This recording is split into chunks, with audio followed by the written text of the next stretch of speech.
There is a place at the top of North America where the land refuses to stay frozen, where the permafrost groans beneath the weight of summer sun, and where something far older than the tundra watches from the spaces between the visible and the forgotten. My name is irrelevant. What matters is that I worked there. What matters is what I learned. For 3 seasons, I served as a ranger in and around Barrow, Alaska, a community so remote that the land itself seems to exist outside the normal rules of what is possible. The locals call it Utqiagvik now, reclaiming the Inupiat name, though the old designation still clings to the maps and the memories of those who came before. The permanent population hovers around 4,000. In winter, the sun vanishes completely for 66 days. In summer, it never sets at all. You might think such extremes would leave no room for mysteries, that the constant illumination or complete darkness would expose every secret. You would be wrong. Before I tell you what happened, before I explain why I no longer accept employment in the Arctic, before I describe the 5 people I watched disappear and the one who came back wrong, I need you to understand something about Barrow. It is not a frontier town in any romantic sense. It is not a place where civilization has barely taken hold. It is a community suspended between worlds, between the old ways and the new, between the tundra's memory and the modern world's demands.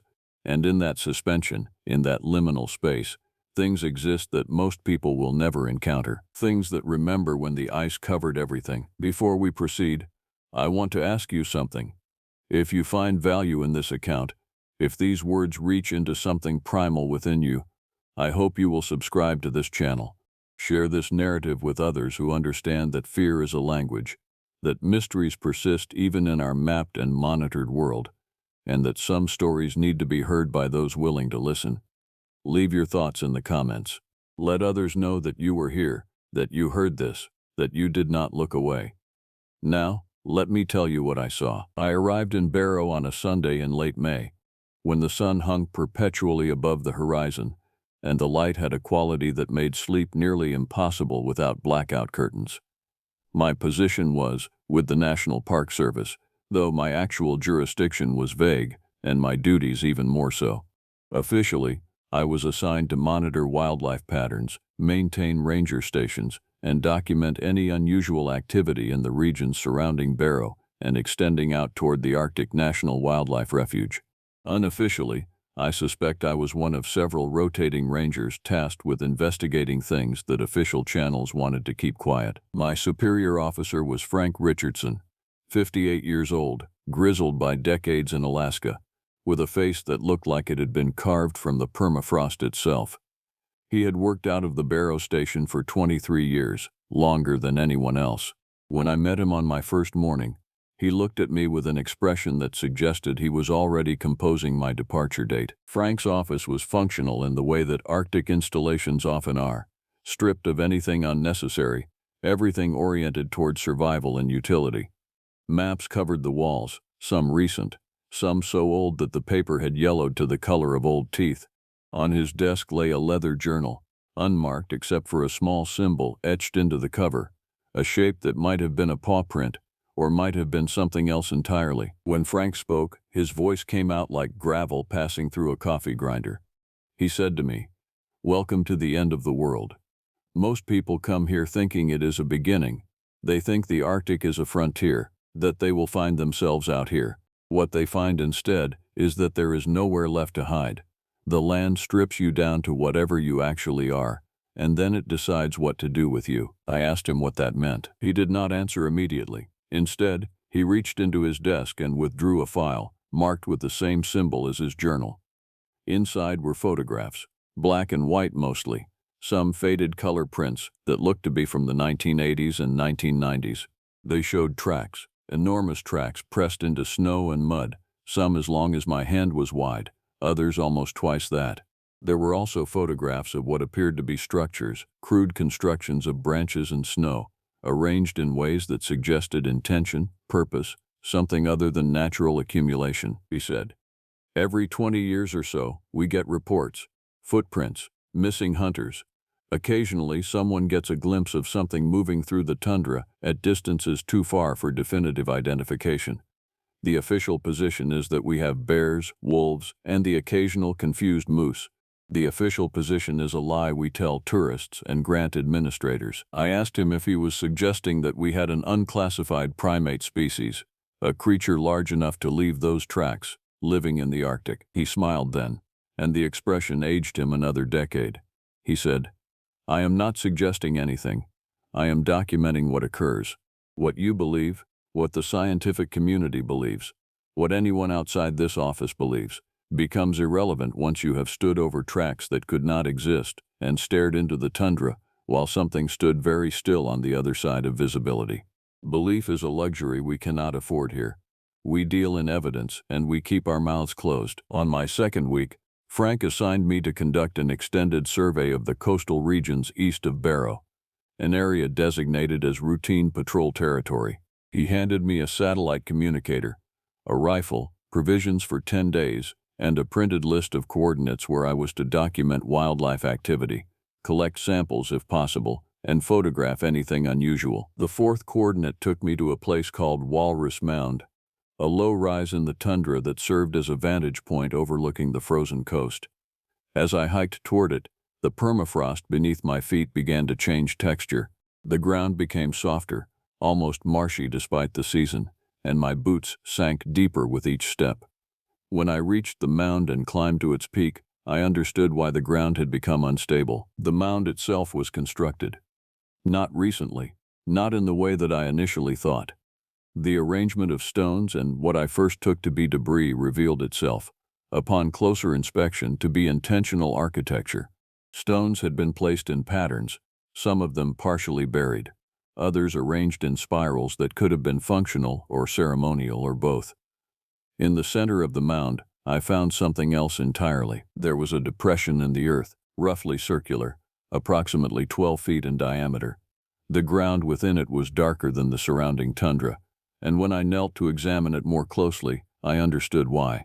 The depression was a pit, and at its bottom lay the remnants of dozens of fires, charred stones, and something that made my stomach contract with an instinctive revulsion that I could not quite articulate. The remains were bones, large bones, scattered across the floor of the pit like the aftermath of some ancient feast.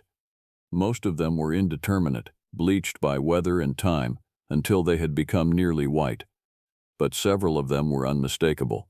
I found 3 human skulls, arranged in a line along the eastern edge of the pit, and when I descended carefully into that depression, my hands began to shake in a way that I could not control. I documented everything with photographs, coordinates, and detailed notes. I collected samples that I could extract without damaging the site, though I understood even then that I would never submit them for official analysis. Some discoveries exist in a space beyond institutional oversight. Some things are noted and archived privately, shared only among those who already understand that the world contains layers of reality that most people never perceive. When I returned to the ranger station, I found Frank waiting in his office. He did not ask me what I had found. He simply asked if I was beginning to understand. I told him that what I had found suggested the site had been in use for centuries, possibly longer. The layering of the fires, the age of the bone fragments, the way the stones had been arranged with apparent care, all of it pointed to something that had endured across generations, that had persisted in this remote place while civilizations rose and fell across the rest of North America. Frank nodded slowly. He said, "Whatever exists here exists because it has learned to survive in a landscape that destroys most things that try to live in it. What we have found, what we continue to find, are fragments of a history that is not written in any book, that is not taught in any institution. And what we must never forget is that survival at that scale, persistence across centuries, requires something more than mere animal instinct. It requires intelligence, it requires purpose, and it requires a will to remain hidden that is nearly as powerful as the land itself." That night, alone in my small ranger quarters, I could not sleep despite the exhaustion that pressed against me like a weight. Instead, I sat by the window and watched the horizon, where the sun circled endlessly above the Arctic ice, and I understood that I had crossed some threshold, that I had learned something that would alter the shape of my future, and that there was no returning to the state of ignorance that I had inhabited only hours before. The reports began to arrive the following week. 2 hunters had failed to return from an expedition east of Barrow. A guide had reported finding extensive footprints along a creek bed, prints so large and so numerous that he had marked the location with a GPS coordinate and immediately returned to town. A woman named Martha Cox, 48 years old, a biologist working for a small research firm contracted by the state, had requested permission to conduct a study in the regions where the footprints had been documented. Frank had assigned her to my supervision. Martha arrived at the ranger station on a Monday morning, and the first thing I noticed about her was the intensity of her focus. She had spent the previous 2 years studying wildlife adaptation in extreme environments, and she had come to Barrow with the intention of studying what she believed to be a previously undocumented species of large canine, something that had possibly migrated northward as climate patterns shifted across the continent. Frank did not correct her misunderstanding. He simply provided her with maps and access to the documentation that was officially available, allowed me to brief her on the territory and safety protocols, and then stepped back to observe how events would unfold. Martha and I spent the next weeks surveying the regions where the most recent reports had originated. We found more tracks, increasingly recent, pressed into the tundra with a clarity that suggested they had been made within days of our arrival. We found scat samples that I collected but would never have analyzed through official channels. We found areas where the vegetation had been disturbed in ways that suggested deliberate clearing, the creation of paths through the tundra that seemed to follow a specific route, heading in a generally southeastern direction, away from the inhabited areas and toward the mountains that rose distantly beyond the coastal plain. Martha wanted to follow these paths to their source. Frank, when she made her request formally, granted permission but insisted that I accompany her at all times.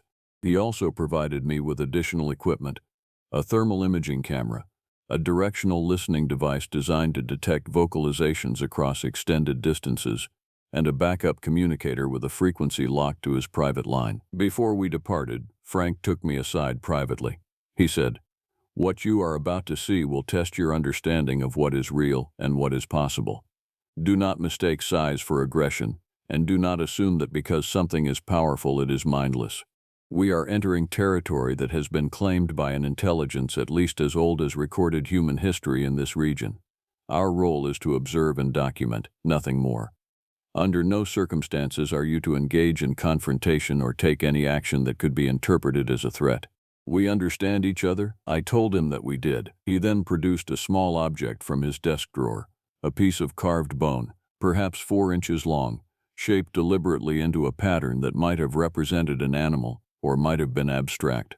He told me to carry it, to show it if there was any encounter at close range, and to trust that the gesture would communicate something that words could not. I placed the carved bone in my jacket pocket, feeling its weight against my ribs, and for the first time in my life, I understood viscerally that there were protocols for interaction with something, that there existed in the world beings of sufficient intelligence and presence that direct communication was possible, and that someone, somewhere, long before my arrival, had established a covenant of some kind with the thing that lived in the tundra beyond the light. Martha and I departed at dawn on a Thursday in early July.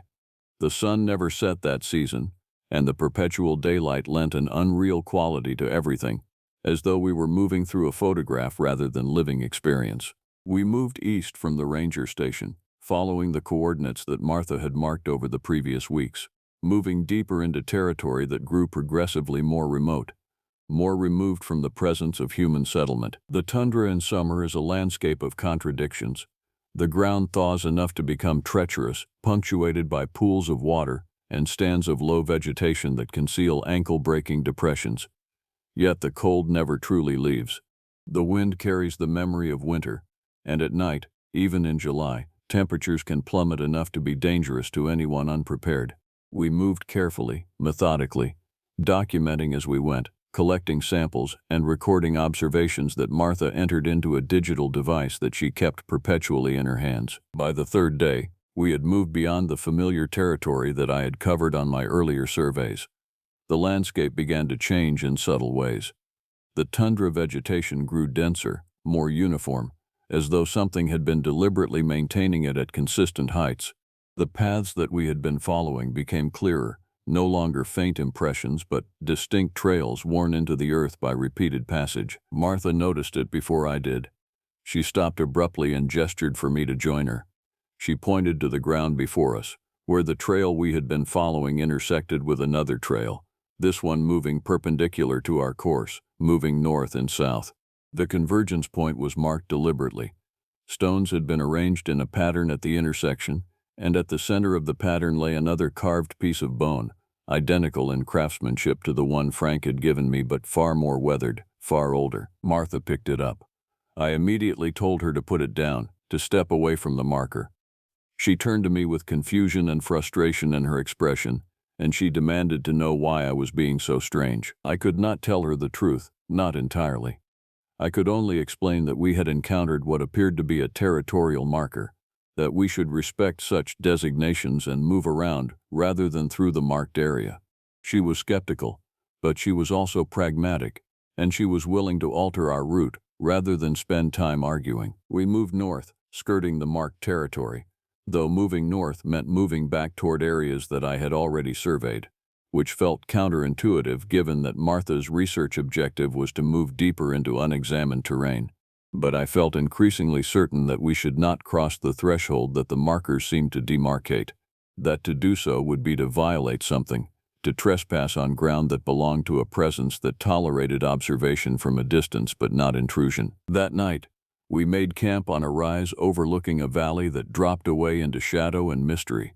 Martha prepared equipment to conduct acoustic surveys throughout the night, her thermal imaging camera positioned to record, her listening device calibrated to detect any vocalizations outside the normal range of recorded Arctic fauna. I did not sleep. I sat at the edge of our camp and watched the horizon, and as the hours progressed toward what would have been midnight if midnight had existed in that season, I became aware of something moving through the valley below. It was not clearly visible, but I could sense it, could perceive its presence through some faculty that I did not know I possessed. The thermal imaging would not have captured it, I felt certain, because whatever moved in that valley existed at temperatures only marginally different from the air around it, had learned over centuries to minimize the traces that technology could detect. Martha had fallen asleep in the tent, despite her intentions to monitor the equipment throughout the night. I did not wake her. Instead, I sat vigil, and I waited. And at some point in the small hours before dawn, I heard something that was not quite vocal, not quite wind, a sound that seemed to come from everywhere and nowhere simultaneously. It was, I realized later, a form of communication. Not language precisely, but something more fundamental, a pressure against the mind, a transmission of information that conveyed not words but concepts, impressions, emotional tonalities. The presence in the valley was not attacking, not threatening. It was announcing itself, making clear that it was aware of us, that our presence had been noted, and that it was monitoring our proximity. When Martha woke, she was frantic. Her equipment had recorded something. The acoustic sensors had captured a series of vocalizations that should have been impossible, sounds that existed outside the known range of any Arctic species, tones and frequencies that seemed to carry structured information. She played the recordings for me through her headphones, and I recognized what I had sensed more than heard during the night: the communication of the presence in the valley. Martha wanted to investigate immediately, to move toward the source of the recordings, to document the creature that could produce such sounds. I refused. I told her that we were moving back toward Barrow, that the surveys were complete, that continuing further into the territory would be not only dangerous but ethically questionable. She argued with me. She said that as a biologist, she had a responsibility to document new species, to contribute to scientific knowledge, to expand the boundaries of what humans understood about the natural world. I told her that some creatures existed outside the boundaries of scientific knowledge, intentionally, that their isolation from human study was not accidental but deliberate, maintained through mechanisms both behavioral and possibly geographical. It was during this argument, while Martha was most adamant in her insistence that we continue, that we saw him. Zachary Howard emerged from the tundra vegetation as though he had simply materialized, a young man of perhaps 30 years, tall and lean, wearing gear that suggested he was not a tourist, but someone with outdoor experience. He introduced himself as a wildlife researcher working independently, conducting his own surveys of the region. Martha immediately incorporated him into our group, pleased to have another perspective, another scientist with whom to discuss findings. Zachary was knowledgeable and apparently professional, though something about his manner struck me as off, as though he were performing the role of researcher rather than genuinely inhabiting it. Zachary suggested a compromise. Instead of returning to Barrow, he proposed that we establish a more permanent observation post, that we spend an extended period documenting the acoustic data, collecting samples, and building a comprehensive record of the creature's behavior. He mentioned specific equipment that would be useful, mentioned research institutions that would fund such a project, mentioned opportunities for publication and recognition. He was, in short, exactly what Martha wanted to hear. She agreed immediately, and suddenly I found myself outnumbered and unable to articulate the reasons why we needed to leave without revealing the full extent of what I understood about the situation. We established a camp at Zachary's suggestion, moving to a location that he claimed offered optimal viewing of the territory while providing shelter from the worst of the wind. The location was perhaps 5 miles from the original trail we had been following, positioned in a valley with steep sides and limited avenues of egress. It was, I realized with growing dread, exactly the sort of location that would be ideal for trapping or isolating individuals from easy escape. That night, Zachary suggested that we could gather better data if we split our efforts. He would conduct acoustic monitoring from one side of the valley. Martha would operate the thermal imaging from another position, and I would maintain base camp and coordinate data collection. It was a logical division of labor, and yet I understood with certainty that it was also a separation designed to isolate us, to ensure that we could not easily communicate or support each other. I told them both that I was opposed to the plan. I explained, as carefully as I could, that operating in small groups in this territory was inadvisable, that we should maintain proximity, that the known hazards of the region alone necessitated that we never lose line of sight with each other. Zachary regarded me with an expression that suggested amusement, and his eyes, when he turned them directly toward me, reflected light in ways that eyes should not. For just a moment, I saw something other than a human looking out from behind the face of a human, and in that moment, I understood that Zachary was not what he appeared to be, that the presence which inhabited the valley had not merely observed us, but had decided to join us, to investigate us more closely, perhaps to test us in ways that I could not yet comprehend. I said to Martha, "We are leaving, today. We pack what we can carry, and we move back toward Barrow." No argument. Martha refused. She said that I was being irrational, that I was allowing paranoia and fear to override scientific judgment, that she intended to remain regardless of my concerns. She also said something else, something that might have been spite or might have been genuine conviction. She said that she did not trust my judgment precisely because I seemed to know far more about what was happening here than a ranger should know, that she wondered what I and Frank had been hiding, what official documentation I had been suppressing. I could not answer her without revealing information that I was not authorized to share. I could only leave. I gathered my equipment and my own supplies, told them both that if they were in difficulty they should use the satellite communicator to reach Frank, and I departed the camp, moving west toward Barrow at a pace that was dangerous but sustainable. I had moved perhaps 2 miles when I heard the scream. It was Martha's voice, amplified by fear and pain and something else, something that sounded almost like revelation, as though she were screaming not in terror alone, but in the recognition of something, the understanding of a truth that her mind was not equipped to process. I stopped. I stood in the tundra, my heart hammering in my chest, and I made a decision that I have replayed in my mind thousands of times since. I did not go back.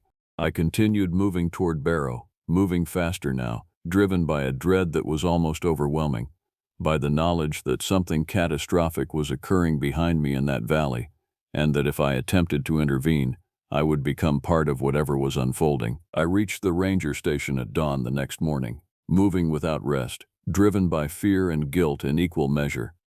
Frank was waiting for me as though he had expected my arrival at precisely that time. He did not ask what had happened. He simply asked if Martha was returning, and when I told him that she was not, he nodded slowly and stepped to the window, staring out at the perpetual daylight and the tundra beyond. He said, They always want to know more. They always think that understanding will be possible, that there is some threshold of knowledge that, once crossed, will provide explanation and context. They are wrong. The more you understand, the more you realize that you are not equipped for understanding, that the universe contains things that exist outside the boundaries of comprehension. Martha is learning that now. What she becomes after that learning is no longer your concern. I asked him what had happened to her, and he told me that I already knew, that I had sensed it when I heard her scream, and that I should focus instead on ensuring that her disappearance could be explained through official channels as an accident, as a result of poor judgment and inadequate preparation for the terrain. In the weeks following Martha's disappearance, an official search was conducted. Rangers from other stations were brought in, search and rescue teams were deployed, and the media, such as media presence there could be, documented the effort to locate a missing researcher. The official conclusion, arrived at after 2 weeks of searching, was that Martha Cox had become lost in the tundra, likely fell into one of the numerous water features that dot the landscape, and drowned. Her equipment was never recovered, nor were any remains discovered, but the official report was accepted by most, and within a month, the attention had moved elsewhere. Frank requested that I remain on in Barrow. He said that he was aging out of the position, that he was considering retirement, and that he wanted me to take over as head ranger for the station. The position came with modest pay and complete isolation from normal bureaucratic oversight, which he presented as either a benefit or a drawback depending on one's perspective. I accepted, understanding that I was accepting not merely a job but a covenant, that I was agreeing to become the guardian of information, the keeper of secrets, the observer of something that existed at the edge of human understanding. Over the next months, I began to understand more fully the nature of what Frank had been documenting over his 23 years. The records went back further than that, however. There were journals dating to the 1970s, 1960s, even handwritten accounts from the 1940s, all of them describing similar phenomena, similar encounters, similar disappearances and mysteries that had been systematized into procedure and protocol. The pattern was consistent across decades. Every few years, there would be an increase in reports of tracks, of sightings, of disappearances. Typically, this pattern coincided with the arrival of researchers or photographers or tourists seeking to explore the Arctic and document its mysteries. The presence in the tundra, the entity or entities that inhabited that region, would not tolerate investigation and documentation. They would respond by marking territory, by making their presence unmistakable, and by removing those individuals who refused to accept the warnings. The removed individuals rarely returned. When they did, they were changed in ways that were difficult to articulate in official reports. One ranger, named David Chen, had gone out in 1986 to investigate tracks and had returned 3 days later, but he was not the man who had left. He retained memories of his identity, retained the ability to perform his duties, but something fundamental had been altered. He lived out another 20 years, but his journals from that period describe a state of perpetual dissociation, of existing in a space between human consciousness and something other, of understanding that he was no longer entirely what he had been, but being unable to articulate what he had become. I asked Frank directly about Chen's fate. Frank told me that Chen had eventually walked out into the tundra during a winter storm and had not returned. He said that this was the merciful outcome for someone caught between two states of being, that some individuals could adapt to existing partially in two worlds, but others could not sustain that divided existence indefinitely. By autumn, I had begun to receive visitors. Deborah Ward arrived first, a woman of 53, introduced to me by Frank as a researcher with private funding, who was conducting a study of what she termed indigenous terrestrial interaction patterns in the Arctic. She spoke with the cadence and vocabulary of academia, but also carried herself with an awareness that suggested she knew precisely what she was investigating. Deborah had been coming to Barrow for 3 years, she explained, funding her own research, submitting no reports to institutional oversight, maintaining no official presence beyond tourist registrations and rental agreements with local businesses. She had spent those 3 years following the same trails that Martha Cox had attempted to traverse, documenting the same phenomena, collecting the same data. What Deborah had concluded was that the creatures inhabiting the Arctic tundra were not merely animals but a species with a culture, with traditions, with a social structure that had persisted for centuries, possibly millennia. They had developed methods of avoiding detection that were nearly flawless, had maintained hunting territories with a sophistication that rivaled human civilization, and had established, through means still unclear, a relationship with the indigenous human populations of the region that had been predicated on mutual avoidance and respect for boundaries. The problem, Deborah explained, was that traditional boundaries had begun to break down. Climate change was altering the tundra, eliminating hunting territories, forcing migrations and conflicts that had not occurred in generations. Simultaneously, the encroachment of modern technology, of research projects and resource extraction, and the constant pressure of human expansion was pushing the creatures into situations where they had to make decisions about whether to remain hidden or to respond more directly to human incursion. Some of them, Deborah theorized, were choosing to respond. Some were choosing to interact, to test the boundaries, to determine what humans were willing to tolerate. And some were choosing what she termed transcendence, the deliberate decision to bridge the gap between their world and the human world by becoming human themselves, by adopting the appearance and mannerism of human researchers and explorers, using that disguise to gather information about the human species from the inside. I told her that Zachary Howard, the man who had appeared in our camp, might represent such transcendence. She smiled and told me that Zachary Howard was a name used by at least 4 different entities over the past 5 years, that the creature or creatures employing that identity were engaged in systematic investigation of human research methods, human technology, human thinking. She also told me that Martha had not died, or rather, she had not died in the way that I had understood death. Martha had been taken, had been integrated into the community of the creatures inhabiting the region, and had undergone a process of transformation that had rewritten her neural pathways, had incorporated her human knowledge and human consciousness into a hybrid awareness that was neither entirely human nor entirely other. I asked Deborah if she was suggesting that Martha was still alive, still present in some form in the tundra. She told me that whether Martha was alive or dead was no longer a meaningful distinction, that Martha had transcended the binary of human consciousness and had become something that could not be accurately described using language that existed within human frameworks. That winter, Scott Torres arrived. He was 46 years old, presenting himself as a photographer with commercial contracts, but Deborah recognized him immediately as someone with knowledge, someone who had encountered the creatures before and had survived the encounter.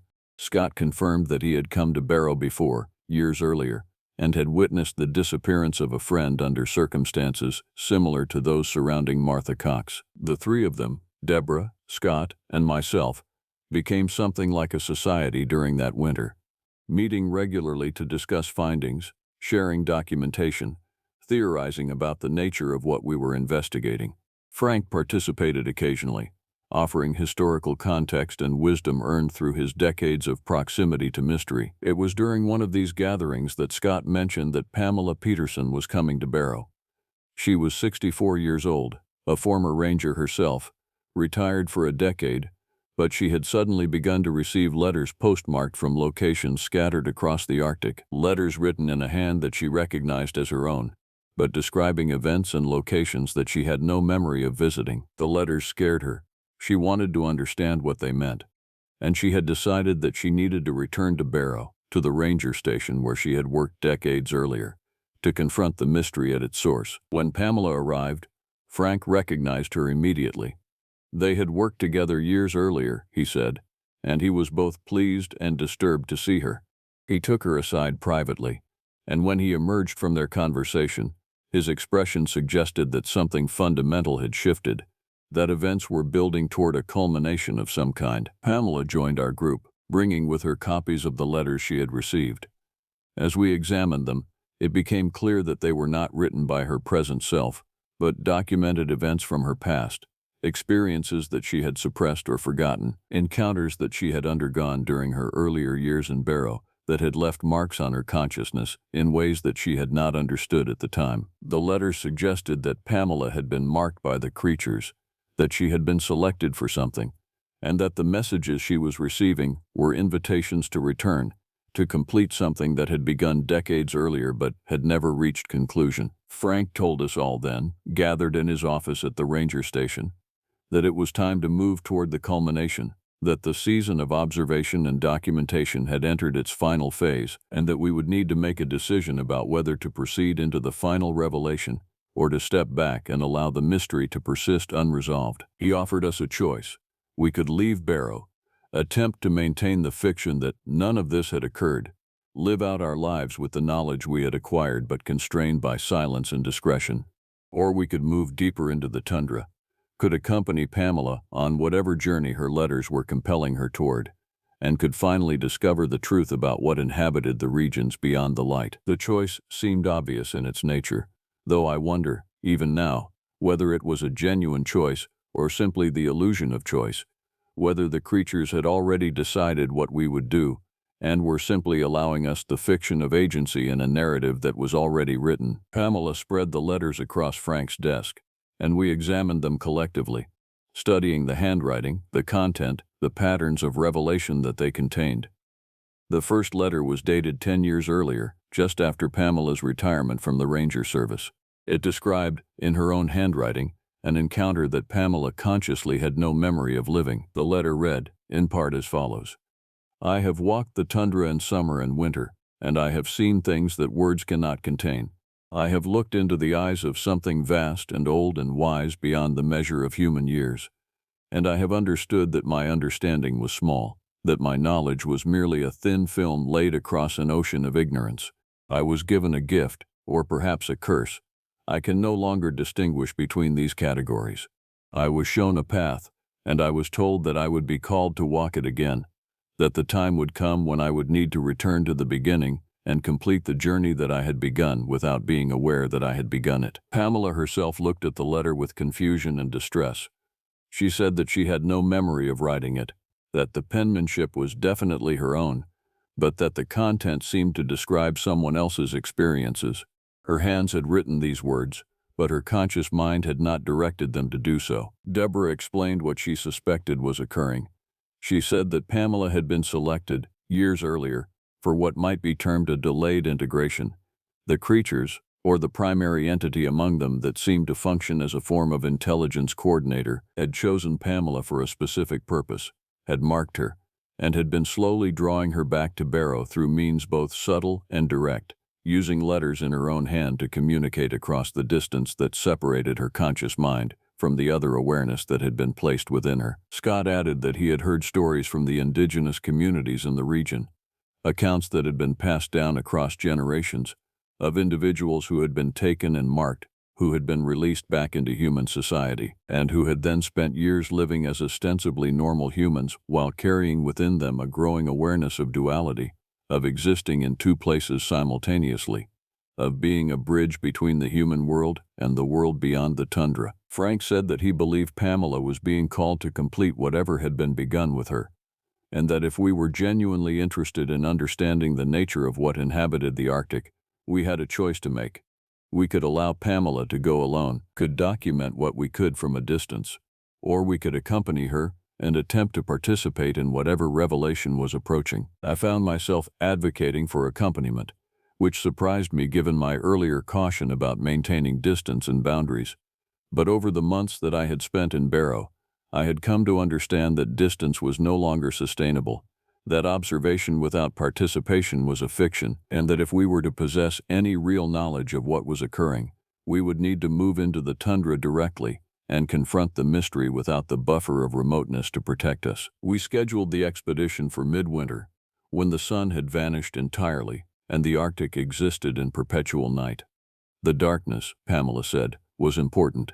The darkness was when the barriers between worlds became thinnest, when the creatures were most likely to be active, when the separation between human consciousness and other consciousness became most permeable. In the weeks leading up to our departure, I began to experience something similar to what Pamela had described.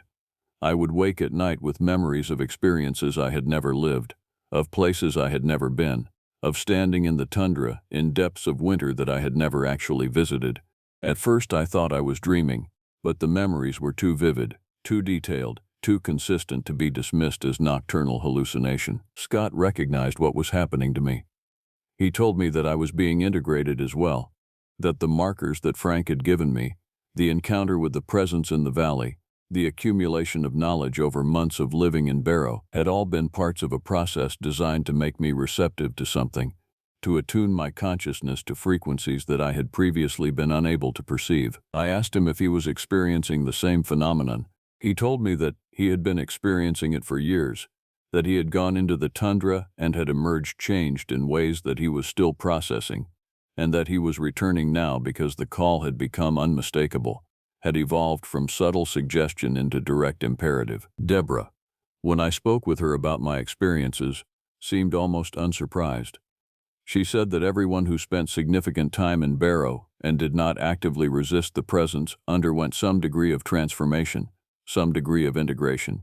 The question was not whether we would be changed, but whether we would accept the change willingly or attempt to deny it and thereby fracture our own consciousness. The night before our scheduled departure, Frank called me into his office and gave me something. It was a journal, bound in leather, and he told me that if I survived what was coming, if I retained the ability to communicate in human language and human concepts, I should document what I experienced, should record it for the benefit of whoever came after me. He said, "They will send another ranger eventually.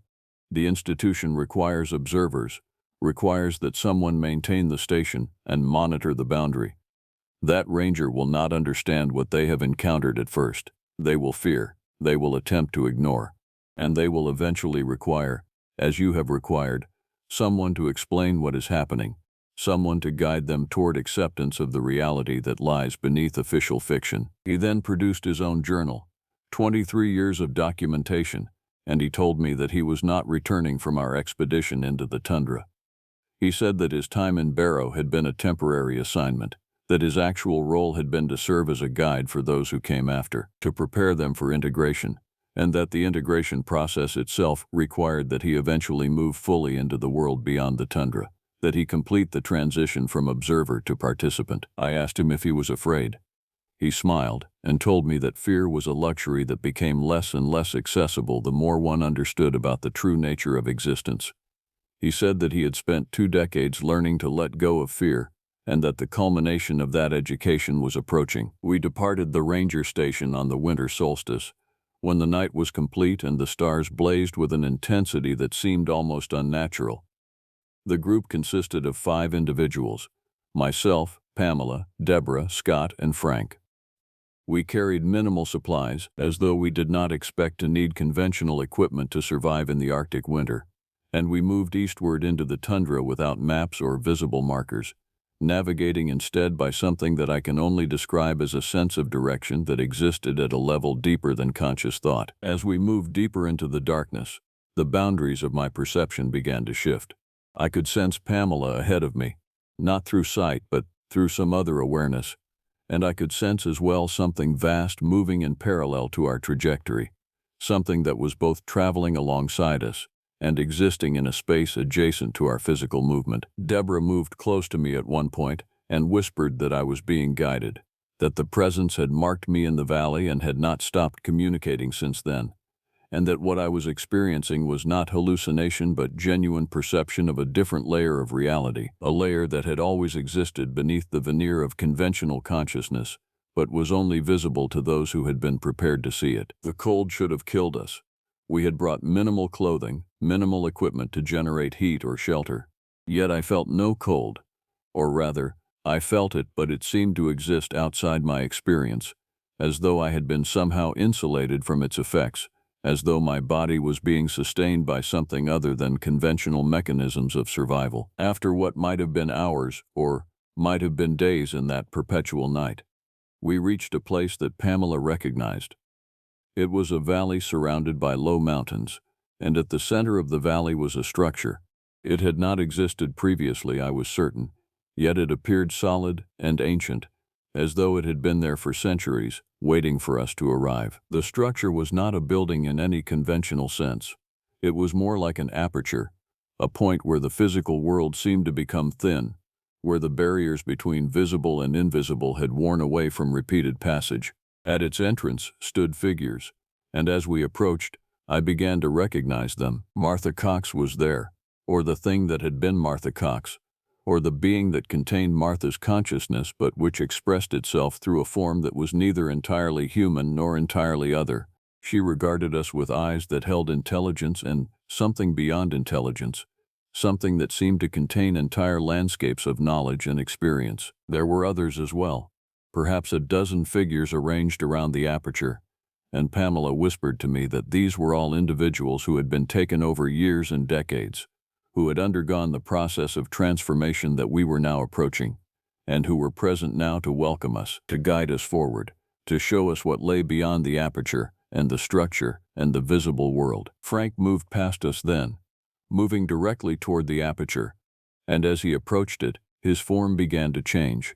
His edges became indistinct, his substance seemed to thin, and when he stepped through the aperture, he did not emerge on the other side but simply ceased to exist in the physical space that we inhabited. Pamela asked me if I was ready.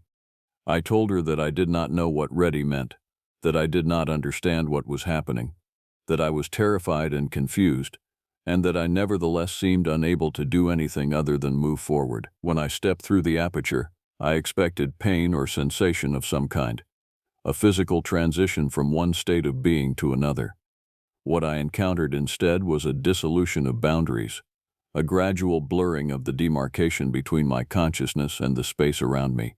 I was still myself, still contained within something that resembled a body, but the body's relationship to physical space had become entirely different. I could perceive distances and scales that had not existed in my previous state of consciousness, could sense presences moving through the space in ways that I had no vocabulary to describe. The other side of the aperture was not a location in any traditional sense. It was more like a space of pure consciousness, a realm in which thought and reality existed in some unified state, in which the separation between observer and observed had broken down entirely. I could sense others present, could perceive the distinct character of their consciousness as it merged with and separated from my own consciousness, could comprehend that I was not alone but, simultaneously, that the concept of individual identity was becoming increasingly meaningless. Slowly, shapes began to form within the undifferentiated consciousness. Not physical forms, but conceptual constructs, representations of thought made visible.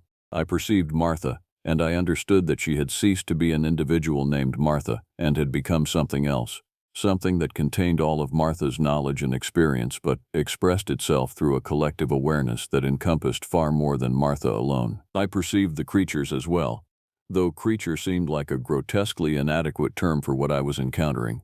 They were intelligences older than human civilization, older than human language, beings who had watched the continents shift and the ice advance and retreat across the Arctic for time periods that were difficult to even conceptualize. They had intelligence and emotion, culture and tradition, art and philosophy, all of it developed in isolation from human knowledge but parallel to it, all of it expressing the same fundamental drives that motivated human consciousness but through mechanisms and perspectives that were often completely alien. One of them communicated to me directly, not through speech but through a direct transmission of meaning that bypassed language entirely.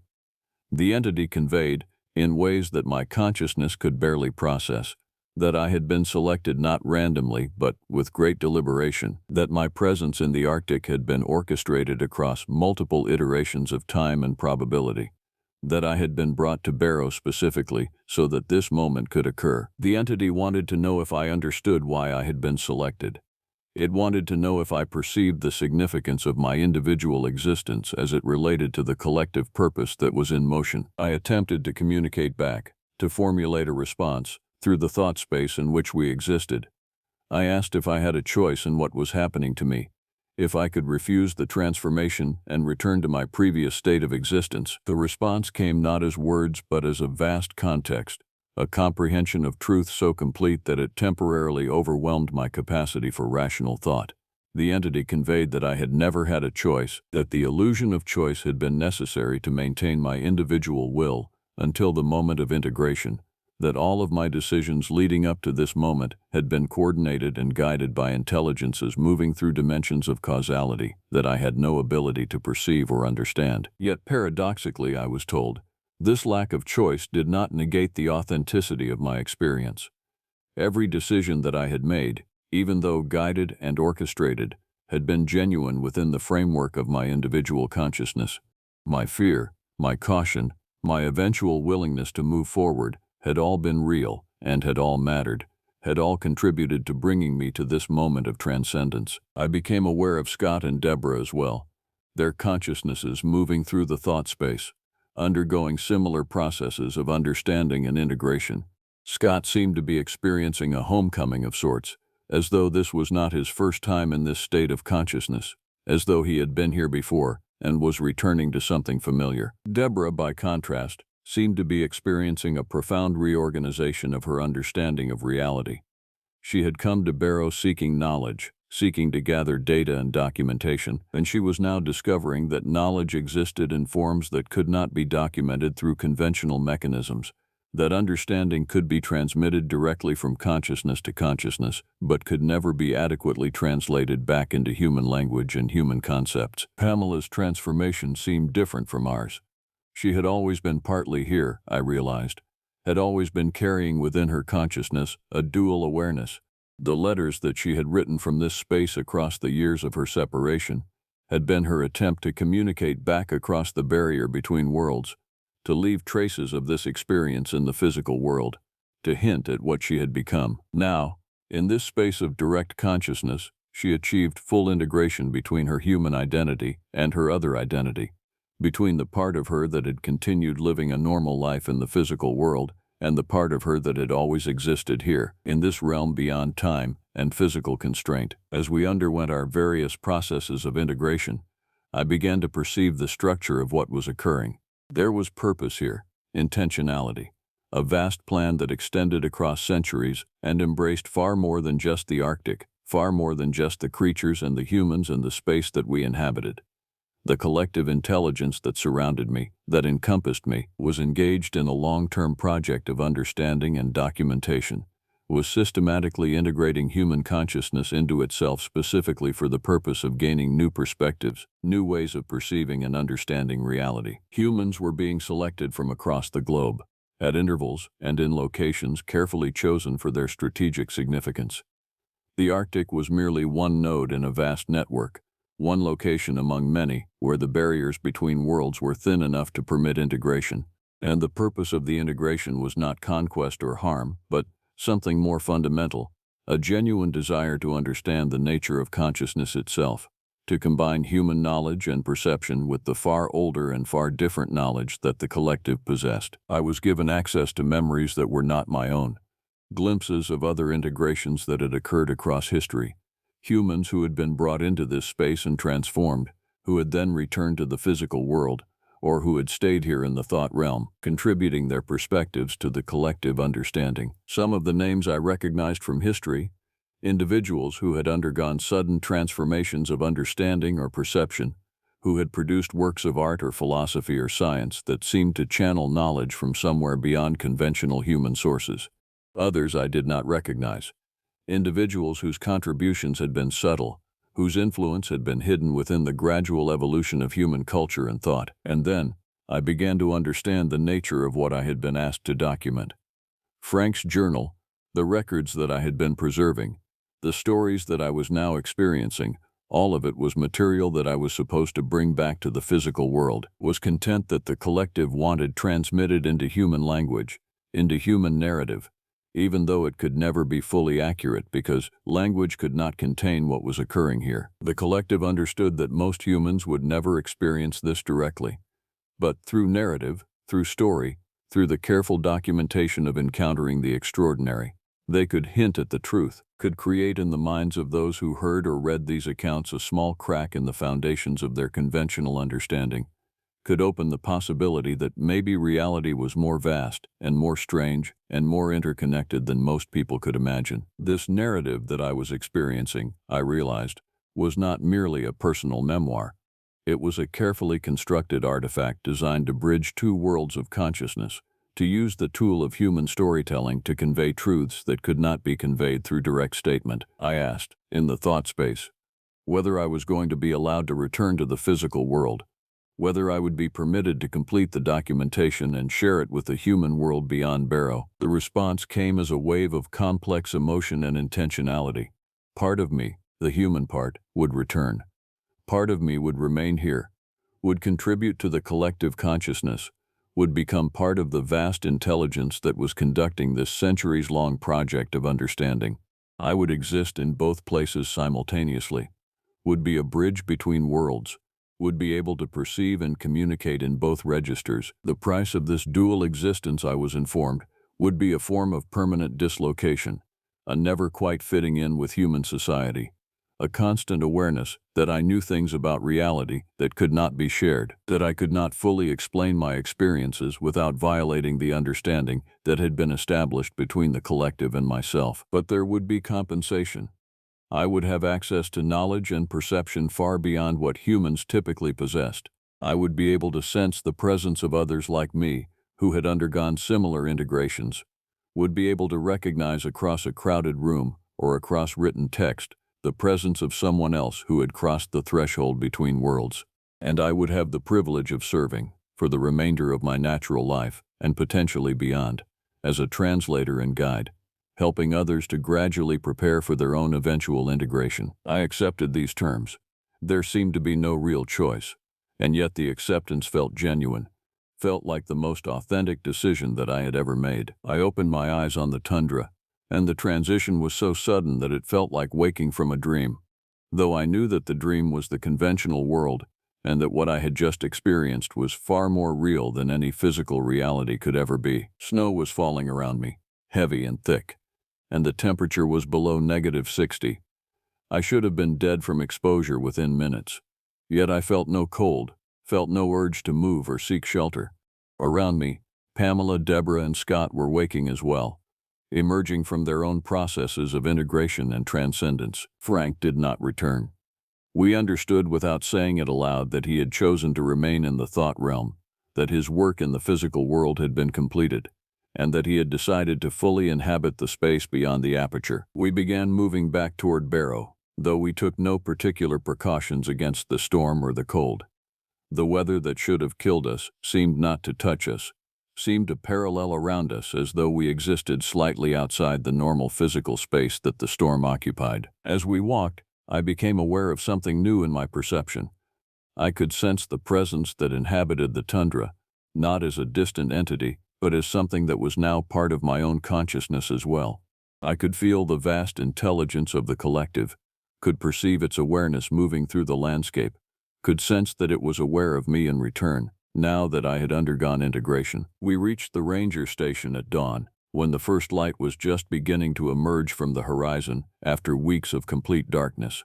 The physical space felt alien to me now, the furniture and equipment seeming like artifacts from an ancient civilization rather than tools for contemporary survival. I sat at Frank's desk, which was now, I understood, my desk, and I opened the journal that he had given me. I began to write, documenting what I had experienced in language that I knew was inadequate, that could never convey the fullness of what had occurred, but that might create for the reader some small opening toward comprehension. Over the following days, Pamela, Scott, and Deborah prepared to leave Barrow. They had families and lives in the physical world that they needed to return to, though they now carried within them the knowledge of what they had become, the awareness of existing in two places simultaneously. We did not discuss the specifics of our experience. There seemed to be an understanding that we had each undergone something deeply personal, and that the details were not meant to be shared even among those who had shared the experience. Before they left, Pamela took me aside and told me that my role now was to be the witness, to stay in Barrow, to maintain the ranger station, and to be ready for the arrival of others who would require guidance and explanation. She said that she had understood, in the thought realm, that I was meant to record these accounts, that I was meant to create narratives that would eventually reach the right people, people who were close to the threshold and who needed only a small push to recognize what they had always suspected about reality. She also told me something else, something that has echoed through my consciousness every day since. She said that the presence in the tundra was not malevolent, but neither was it benevolent in any conventional sense.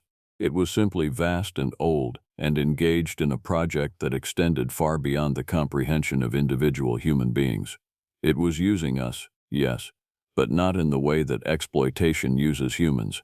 It was using us to understand itself, to expand its own consciousness through incorporating perspectives that it could not generate on its own. And we, in return, were gaining something equally valuable. We were gaining access to a wider reality, a deeper understanding, a connection to something that transcended the narrow boundaries of individual human existence. In the months that followed, I continued my role as ranger, continued to monitor the station, continued to walk the tundra during the seasons when walking the tundra was possible, and I continued to have experiences that confirmed my dual existence, that reminded me that I was no longer entirely human in the conventional sense. There was a night when I stood on a ridge overlooking the frozen ocean, and I could perceive, simultaneously, the physical landscape covered in snow and ice, and underneath and above and beside that landscape, the thought realm in which the collective consciousness resided. The two spaces occupied the same physical location, but existed in different registers of reality, and for a moment, I could see both with perfect clarity, could perceive the transparency between worlds. There was an afternoon when a tourist group passed through the ranger station, and I recognized in one of them the mark of integration, could sense that they had already been selected, that the collective had already touched their consciousness. I did not speak to them directly, but I made certain that they received literature about the tundra, that they understood something of the majesty and mystery of the Arctic, that they began to prepare themselves for an eventual confrontation with truth. There was a period when I questioned everything, when I wondered if I was experiencing genuine transcendence, or if I had simply suffered a psychological break, if my entire account was the elaborate fantasy of someone whose consciousness had been shattered by trauma and isolation. But these periods of doubt became less frequent over time, and I came to understand that doubt itself was irrelevant.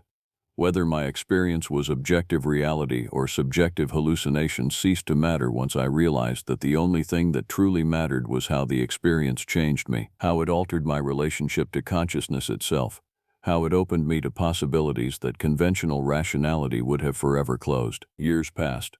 New rangers arrived to work alongside me, temporary assignments that lasted for months or a year. I trained them in the practical aspects of the job, the protocols for monitoring wildlife and conducting surveys and responding to emergencies. But I never told them the full truth about Barrow, never revealed what existed beyond the visible horizon of the tundra, never explained the real reason that Frank's predecessor had left under such mysterious circumstances. Some of them suspected.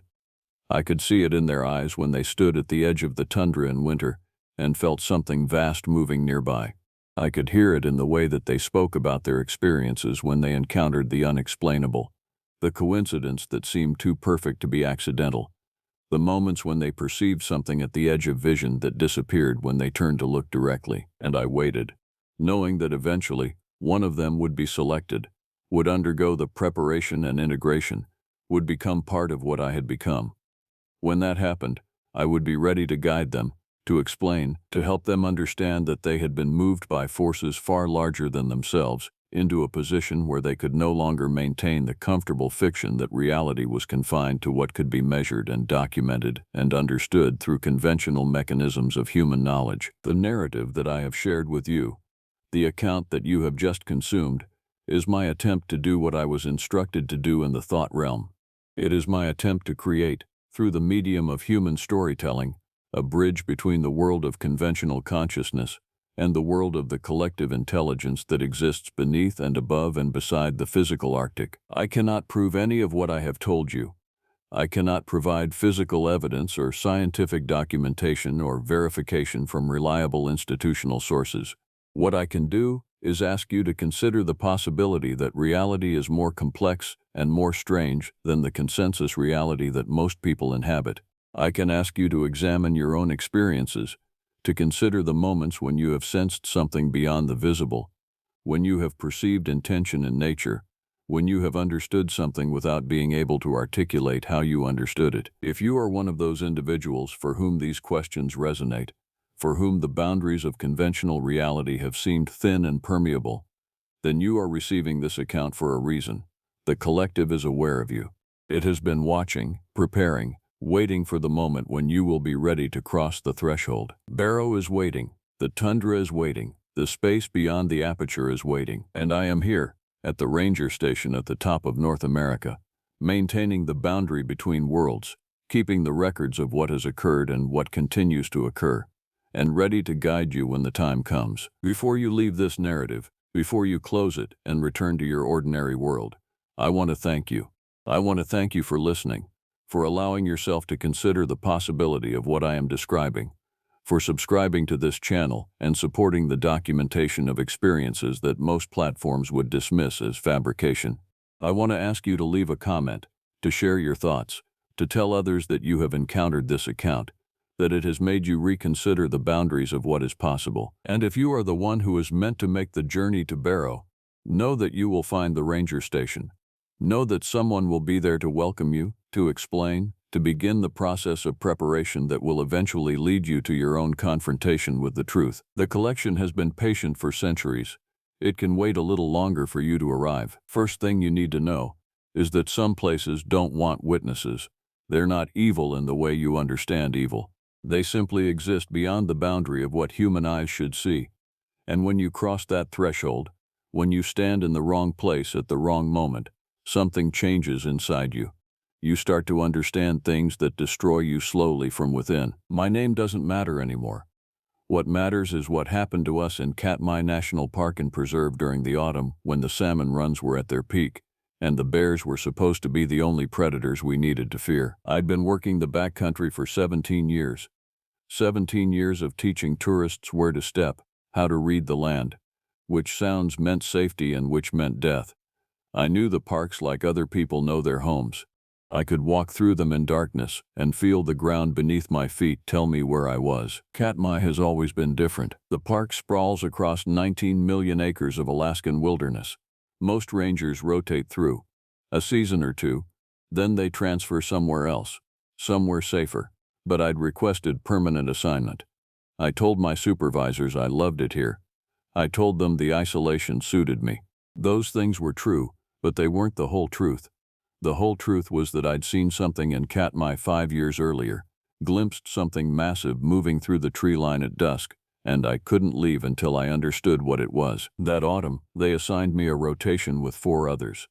Tiffany Hughes was 41, a relatively new ranger who'd transferred from Yellowstone. She had the kind of competence that comes from believing the world is logical and explainable. Jordan Flores was 48, quiet, a veteran of multiple parks who'd come to Katmai seeking peace and finding it in the routine of maintenance and trail marking. Denise Washington was 54, the oldest of us, with a kind of presence that made people listen when she spoke. Harold Butler was 62 and should have retired 3 years ago. He stayed because his wife had passed, and the park was the only thing that still felt like home. Alicia Simmons was 46, newer to the rotation, with sharp eyes that noticed details others missed. We were assigned to monitor the Brooks Falls area during peak salmon season. The bears would be concentrated there, feeding in the shallows. Our job was to ensure tourists maintained safe distances and that campers followed protocol. It should have been routine. On our second week, Tiffany found the carcass. She'd been doing a morning perimeter check, marking cleared trails, when she radioed in. Her voice was tight in a way I'd never heard before. "I need someone at the northern access point, now." When I arrived 20 minutes later, the sun was still low, painting everything in shades of gray and amber. Tiffany stood 50 yards back from something massive sprawled across the trail. A bear, a grizzly, probably 1,200 pounds, lay broken among the underbrush. Its spine was twisted at an angle that shouldn't have been possible. The animal's strength, its size, none of it had mattered. Whatever had done this had bent it like something would bend a doll. "How long has it been here?" I asked, though I could smell it. Not fully decomposed, but beginning to turn. 2, maybe 3 days, Tiffany said. "But here's what's wrong. There's no other predator in this park big enough to do this. There's no bear this could be, and there's no weapon that would leave marks like this." She was right. The wounds weren't from claws or teeth. The skin was torn open in parallel lines, deep enough to shatter ribs, but the tears were too far apart to be any animal I recognized. And the positioning of the corpse, it had been positioned, arranged. That was the detail that made my skin feel too tight. Something had killed this bear, and then arranged it on the trail like a message. "We don't report this," I heard myself say. Tiffany stared at me. "What? If we report it, they'll send people, lots of people. They'll want to investigate. They'll want explanations. And they won't find anything because whatever did this isn't going to want to be found." "That's not how this works," Tiffany said. But there was uncertainty in her voice. She'd seen something that didn't fit into her logical world, and that had cracked something in her. "We reported a vehicle accident near the campground, said we needed to investigate. We burned the carcass in a remote drainage, told nobody. I told myself it was the right thing to do. I tell myself that still, though I know better now." That night, Harold called a ranger meeting. All 5 of us gathered in the main station, drinking terrible coffee, waiting for the evening briefing. "Unusual animal activity in the northern sectors," Denise announced. "We're implementing a soft closure on 3 trails. No official announcement yet. We're doing observations first." "What kind of activity?" Jordan asked. "Territorial behavior," Denise said. But she was looking at me when she said it. She'd known about the bear. Maybe she'd always known about what moved through Katmai. "Something's moved into the area, something big. We're going to watch the situation." Alicia leaned back in her chair. "How big are we talking?" "We're talking about not speculating until we have data," Harold said firmly. "We monitor, we observe, we report facts, not theories." But there were no facts. That was the problem. There were only absences. Absences of explanation. Absences of logical cause and effect. The world was starting to crack, showing us the spaces between what should be true and what was actually happening. By the 3rd week, we all heard them. Not during the day. During the day, the park was loud with tourists and bears and the constant churn of a functioning ecosystem. But at night, in the hours after the last visitors left and before the rangers settled into their cabins, there were sounds that didn't match anything in the catalogs we'd memorized. Low vocalizations, not roars, not growls. Something else. Something that seemed to bypass your ears and register directly in your chest. Tiffany heard it first and became convinced it was a bear doing something unusual, some acoustic behavior she'd never encountered. She pulled research papers in the evenings, cross-referencing, trying to make the sound fit into a category that made sense. But I'd heard that sound before, years ago. And I knew what it meant. Something was declaring territory. "We need to understand what's happening," Jordan said one evening. We were alone in the equipment shed, checking supplies. His voice was quiet but steady. "You know something. You've known something since we found that bear." I didn't answer immediately. I'd been hoping they wouldn't notice, or, if they did notice, that they wouldn't ask. But Jordan was the kind of man who noticed things and had the courage to ask about them. "There are creatures in this wilderness that don't show up in official reports," I finally said. "Things that move through places like this. Things that are smart enough to avoid detection." "You're talking about Bigfoot," Jordan said. It wasn't a question. "I'm talking about something that the wilderness has kept secret because the wilderness is older than us and more jealous of its mysteries than we understand." Jordan sat down on a storage crate. "How long have you known?" 5 years. Since my first extended rotation here. I saw tracks, more than tracks. I heard things. I found evidence of intelligence operating in ways that don't fit any known species." "And you never reported it?" "Who would I report it to? What would I say? That there's something in the park that doesn't exist according to any official taxonomy, that it's intelligent and territorial and seems to understand the boundaries of this land? They'd remove me, run tests, try to explain it away." "But it's here," Jordan said. "It's here now. That's what you're saying." I nodded. "And it's moved into Brooks Falls area during peak season, when there are people everywhere." I nodded again. "Then we have to do something." "I've been thinking about what to do for 17 years, I said. "And I still don't have an answer." That night, Denise came to my cabin. She didn't knock. She just opened the door and sat across from me in the darkness. "You've always known," she said. "Known what?" "That there was something else here. Something the wilderness speaks to in ways we can't understand. I've worked in wild places for most of my life. You learn to feel when something's wrong, when something's broken in the natural order. It's been broken here for years, hasn't it? Yes, and now it's broken in ways we can't hide from. No, I agreed. We can't. Denise was quiet for a long time. My grandfather was a Tillinghast ranger. He worked in these lands before the park existed. He told me that some places have old rules, rules that existed before we came here, and that will exist after we leave. He said that when you enter those places, you have to accept that you're not the top of the order anymore. You're not the one making decisions about what happens. Do you believe that? I asked. I'm starting to, she said. Harold heard the sounds too. He came to the briefing room where I was organizing reports and sat in the corner without speaking for a long time. When I was younger, he finally said, I worked in a park in British Columbia, a region with similar topography, similar isolation. There was an incident we never reported. A hiker disappeared, just gone. No body, no explanation.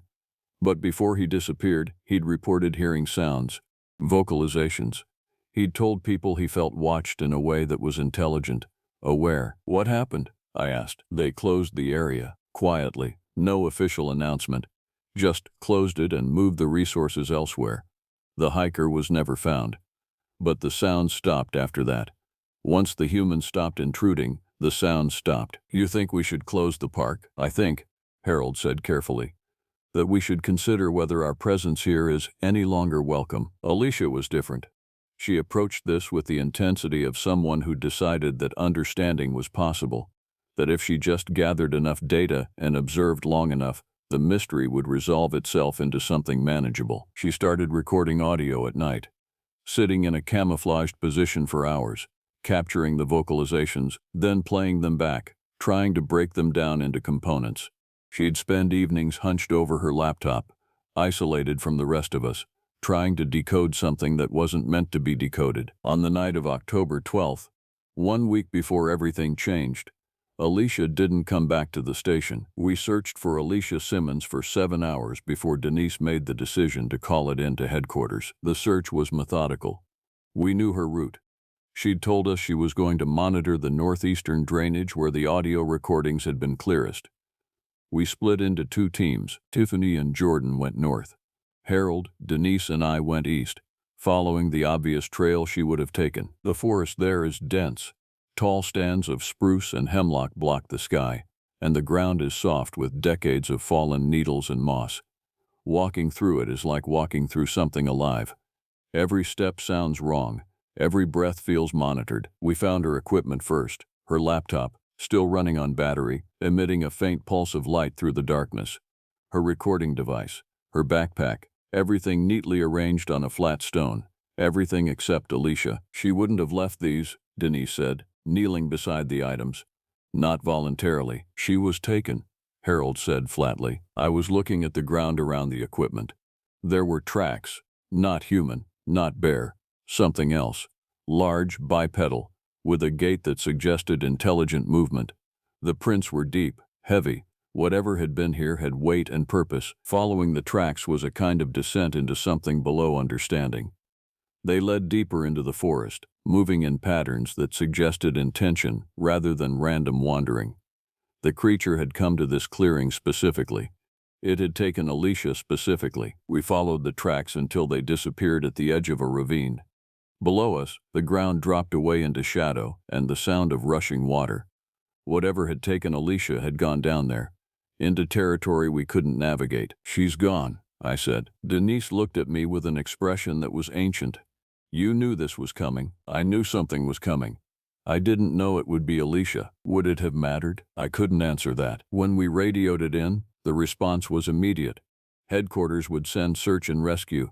They'd expand the operation. We'd do everything by protocol. Except there was no protocol for this.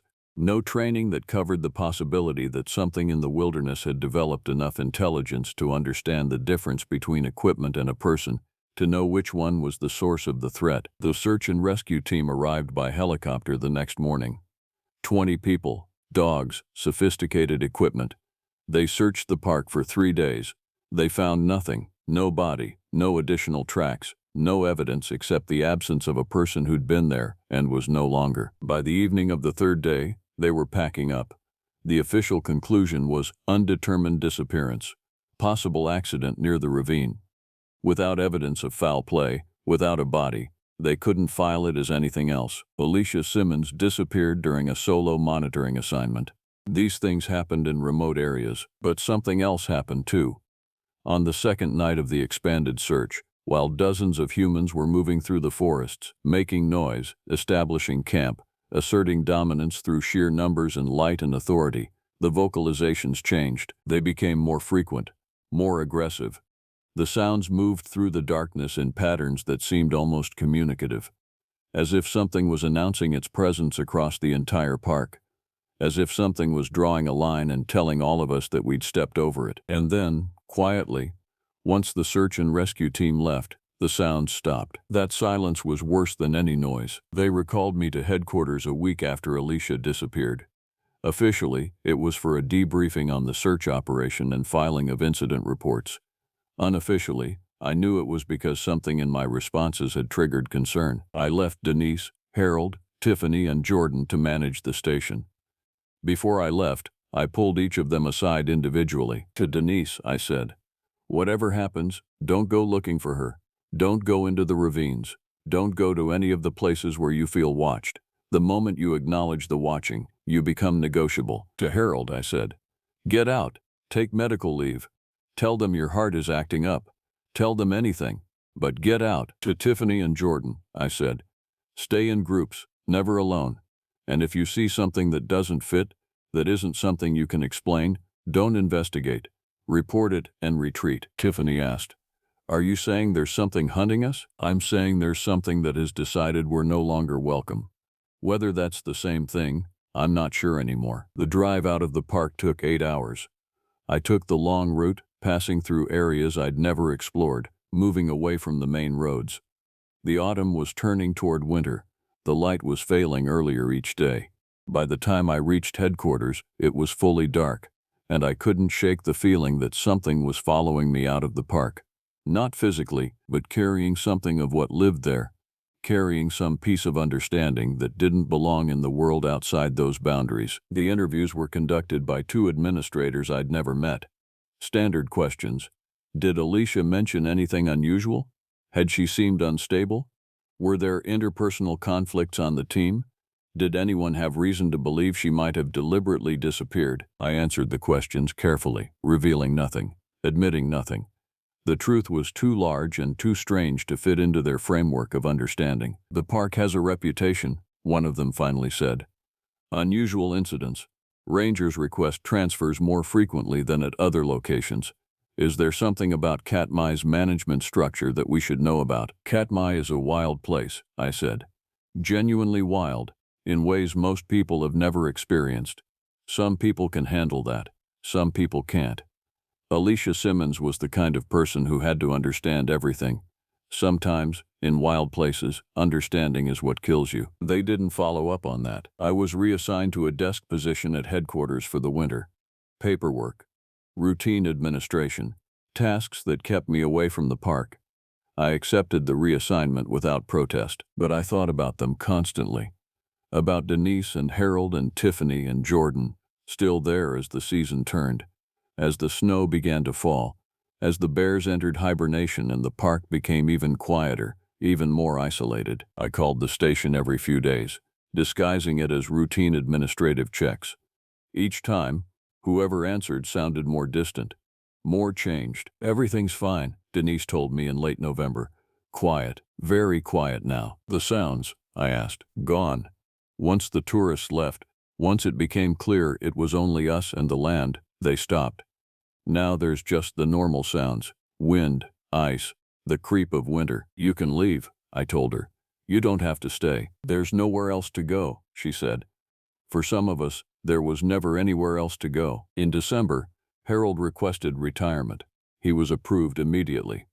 I heard he'd moved back to the lower 48 to be near his daughter. Good.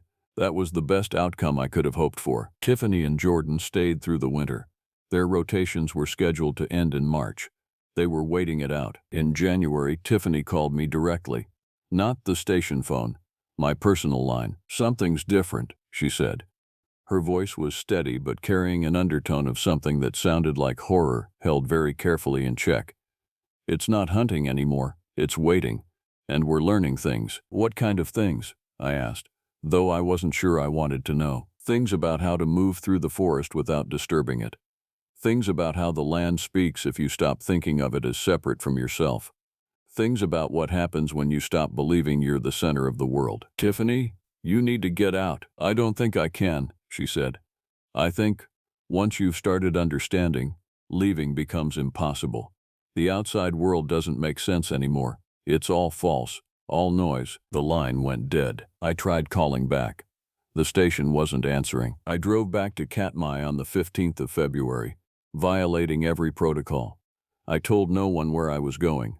I just left and drove north, through snow and darkness, through roads that became increasingly difficult to navigate. The park entrance was technically closed for winter, limited access.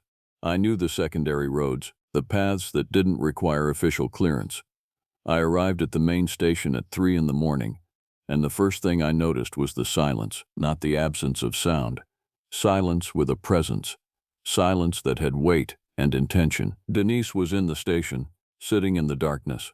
She didn't seem surprised to see me. "They're all still here," she said. "Tiffany and Jordan. They haven't left. They keep saying they will, but something keeps them. Something makes it impossible to actually prepare for departure." "Where are they?" "Everywhere. Nowhere. The park has so many places to learn things." I could see it in her eyes. The knowledge, the terrible understanding that had rewritten something fundamental in how she perceived reality. She looked at me, and I could feel her seeing through to the same knowledge I'd been carrying for 5 years. "It's not evil," she said. "That's what we learned. It's not cruel. It's just old. It's just territorial in the way that geology is territorial, in the way that winter is territorial. It existed here before humans came, and it will exist here after humans leave, and our presence is something it tolerates or doesn't, based on rules we can't negotiate with because the rules existed before language." "You need to leave," I said. "Both of you." "I can," Denise said. "I could walk out tomorrow and probably survive the winter. But I won't." "Why not?" "Because the world outside stopped making sense to me. Because out there, everything is noise and pretense and false certainties. Here, at least, the truth is evident. The land is stronger than we are. The wilderness is older than our understanding. And something here has chosen to teach us that lesson." I found Tiffany in the dormitory. She was packing. Clothes, gear, supplies arranged in careful piles. "I'm leaving tomorrow," she said when she saw me. "Good. Let me drive you." "No. I'm leaving deeper into the park. Jordan and I are going to find the places where it moves through. We're going to understand the geography of its territory." "Tiffany, that's suicide." "Maybe," she said. "Or maybe it's the first thing I've ever done that actually mattered." I found Jordan at the Brooks Falls overlook. Winter had transformed the landscape. The falls were partially frozen. Snow covered everything. He stood at the edge, looking down at the frozen water. And when he turned to see me, his expression was serene in a way that had nothing to do with peace. "You came back," he said. "I came to get you out. Both of you." "There's nothing out there anymore," Jordan said. "There's only here. Only the park. Only the presence of something old and large that decided to answer back when we asked questions we shouldn't have asked." "You're saying you've seen it?" "Directly. Not seen. Felt. Known.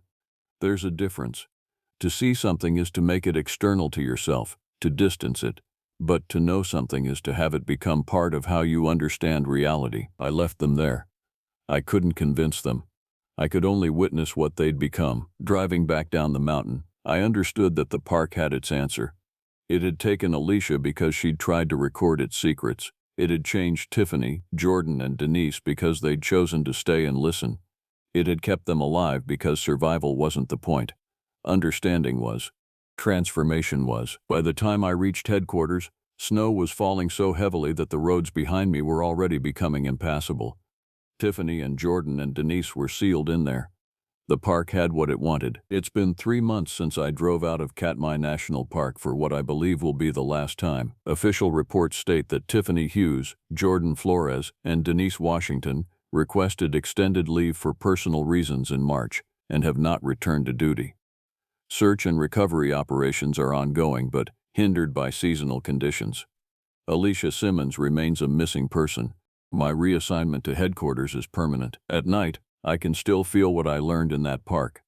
The knowledge doesn't fade. It only settles deeper into how I understand the world. There are places on this earth that belong to something else. Something intelligent. Something old. Something that doesn't think the way we think, but thinks nonetheless. These places predate human civilization. They'll outlast it. And the only function of human presence in those places is to learn too late that we are not the dominant species here. We never were. Katmai National Park and Preserve teaches that lesson. The creature that moves through its forests, the intelligence that understands territory and makes decisions about what enters its domain and what must be removed or transformed. That's not a cryptid. That's not folklore. That's just another species that evolved in ways we can't categorize because we've built our categories around the assumption that we're the measure of all intelligence. Alicia is dead. Or something that was Alicia ceased to exist when she went into that ravine. I don't know which is true, and I've stopped trying to find a difference between them. Tiffany, Jordan, and Denise are still there. I know this with a certainty that bypasses logic. They're part of the park now. They've been incorporated into whatever system of understanding moves through that wilderness. Whether they're still alive in any sense we'd recognize, whether they still think in ways we'd recognize as thinking, those questions have stopped meaning anything to me. The Wrangell St. Elias National Park and Preserve sits near Katmai, separated only by geography that a creature large enough and intelligent enough could cross without effort. I've been advised that my expertise is needed there. I've been advised that unusual incidents are being reported. I've been advised that my experience with remote operations makes me the logical choice for assignment. I'm refusing the assignment, not for career reasons, not out of fear, though fear is certainly present. I'm refusing because I understand now what the park wanted me to learn. It wanted me to carry this knowledge out. It wanted me to know that it exists, that it decides, that it will be here after we're gone, and it wants me to stay away, to keep other humans away, to serve as a voice warning people that some wilderness is still wilderness, that some places have rules older than civilization, that some boundaries exist for reasons that have nothing to do with human comfort. This is that warning. If you enter Katmai, if you enter Wrangell, St. Elias, if you enter any place that feels too large and too old and too aware of itself, understand that you're entering territory that doesn't belong to you, that something else has prior claim, that the moment you truly understand that, the moment the land stops being a resource and starts being a presence, you'll know whether you're the kind of person who can live with that knowledge, or whether you're the kind who disappears into ravines looking for understanding you can't survive acquiring. I think about Tiffany and Jordan and Denise every day. I wonder if they still think about the world outside. I wonder if they've managed to fully integrate the knowledge the park gave them. I wonder if they've learned to move through those forests in ways that the old intelligence recognizes and respects. But mostly, I know that asking these questions only brings that knowledge closer, only deepens the connection, only makes it more likely that eventually I'll feel compelled to return, to go back and find them, to see what they've become. And when that happens, when I finally can't resist the pull anymore, I won't be coming back out. I'll be staying. I'll be joining them in that transformation. That's what the park took from us. Not our lives, not our sanity in any conventional sense, but our ability to ever again believe that the human world is the only real world. That's what Katmai keeps. That's what it will keep, long after I'm gone and the borders of the park contain only the old intelligence and the humans it's decided to teach. Some knowledge, once learned, can never be unlearned. Some transformation, once begun, can never be reversed. The wilderness doesn't release its secrets, it keeps them, it keeps us, and it teaches us, through our disappearance, that there are truths older and larger than anything we ever built. My name doesn't matter anymore. What matters is that you understand what I witnessed in the frozen darkness of Alaska's northernmost inhabited place. I worked as a ranger for the National Park Service, and in that capacity I maintained observation posts and documented wildlife across some of the harshest territory in North America. What I'm about to tell you happened over the course of 3 weeks in late autumn, when the sun stops rising entirely and the world turns into a place that tests your sanity in ways you cannot prepare for. This is not a campfire story. This is not folklore retold for entertainment. This is my account of what happened in Barrow, and I'm telling it now because remaining silent has become an unbearable weight. The town of Barrow sits on the Arctic coast at 71 degrees north latitude. In late October, the sun dips below the horizon and doesn't return until late January. Those 3 months of perpetual darkness transform the town into something that exists between worlds. The population hovers around 4,500 people, and they've learned to live with the crushing isolation and the months when daylight becomes theoretical. I arrived on October 18th to take over a 3-week rotation at Research Station 7, an outpost 20 miles inland from the coast. My predecessor had filed reports about unusually high counts of caribou moving through the region and increased activity from what he termed unidentified large fauna. The station supervisor, Scott Torres, met me at the airstrip. He was a man in his mid-40s, with the kind of weathered face that comes from decades in high-latitude regions. His hands were calloused, his eyes were sharp, and he didn't waste time with pleasantries. "We've had some interesting observations," he said, as we loaded my gear into the truck.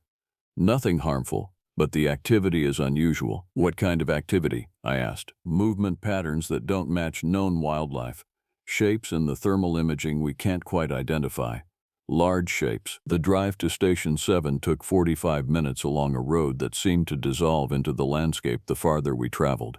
No trees, no hills of significance, just tundra extending in all directions, already locked in the grip of autumn frost. The sky was transitioning from twilight to permanent darkness, that liminal time when day and night stop being distinct categories. The station itself was built on a concrete foundation with reinforced walls designed to withstand Arctic winds. Inside, the space felt warm and almost claustrophobic. Maps covered the walls. Thermal imaging equipment hummed in one corner. A communications array occupied another section. This was a place designed for observation and documentation, staffed by people whose job was to witness. Scott showed me the latest thermal imaging footage. On the screen, I could see caribou herds moving across the tundra, but between them, moving in patterns that seemed almost purposeful, were larger shapes, much larger.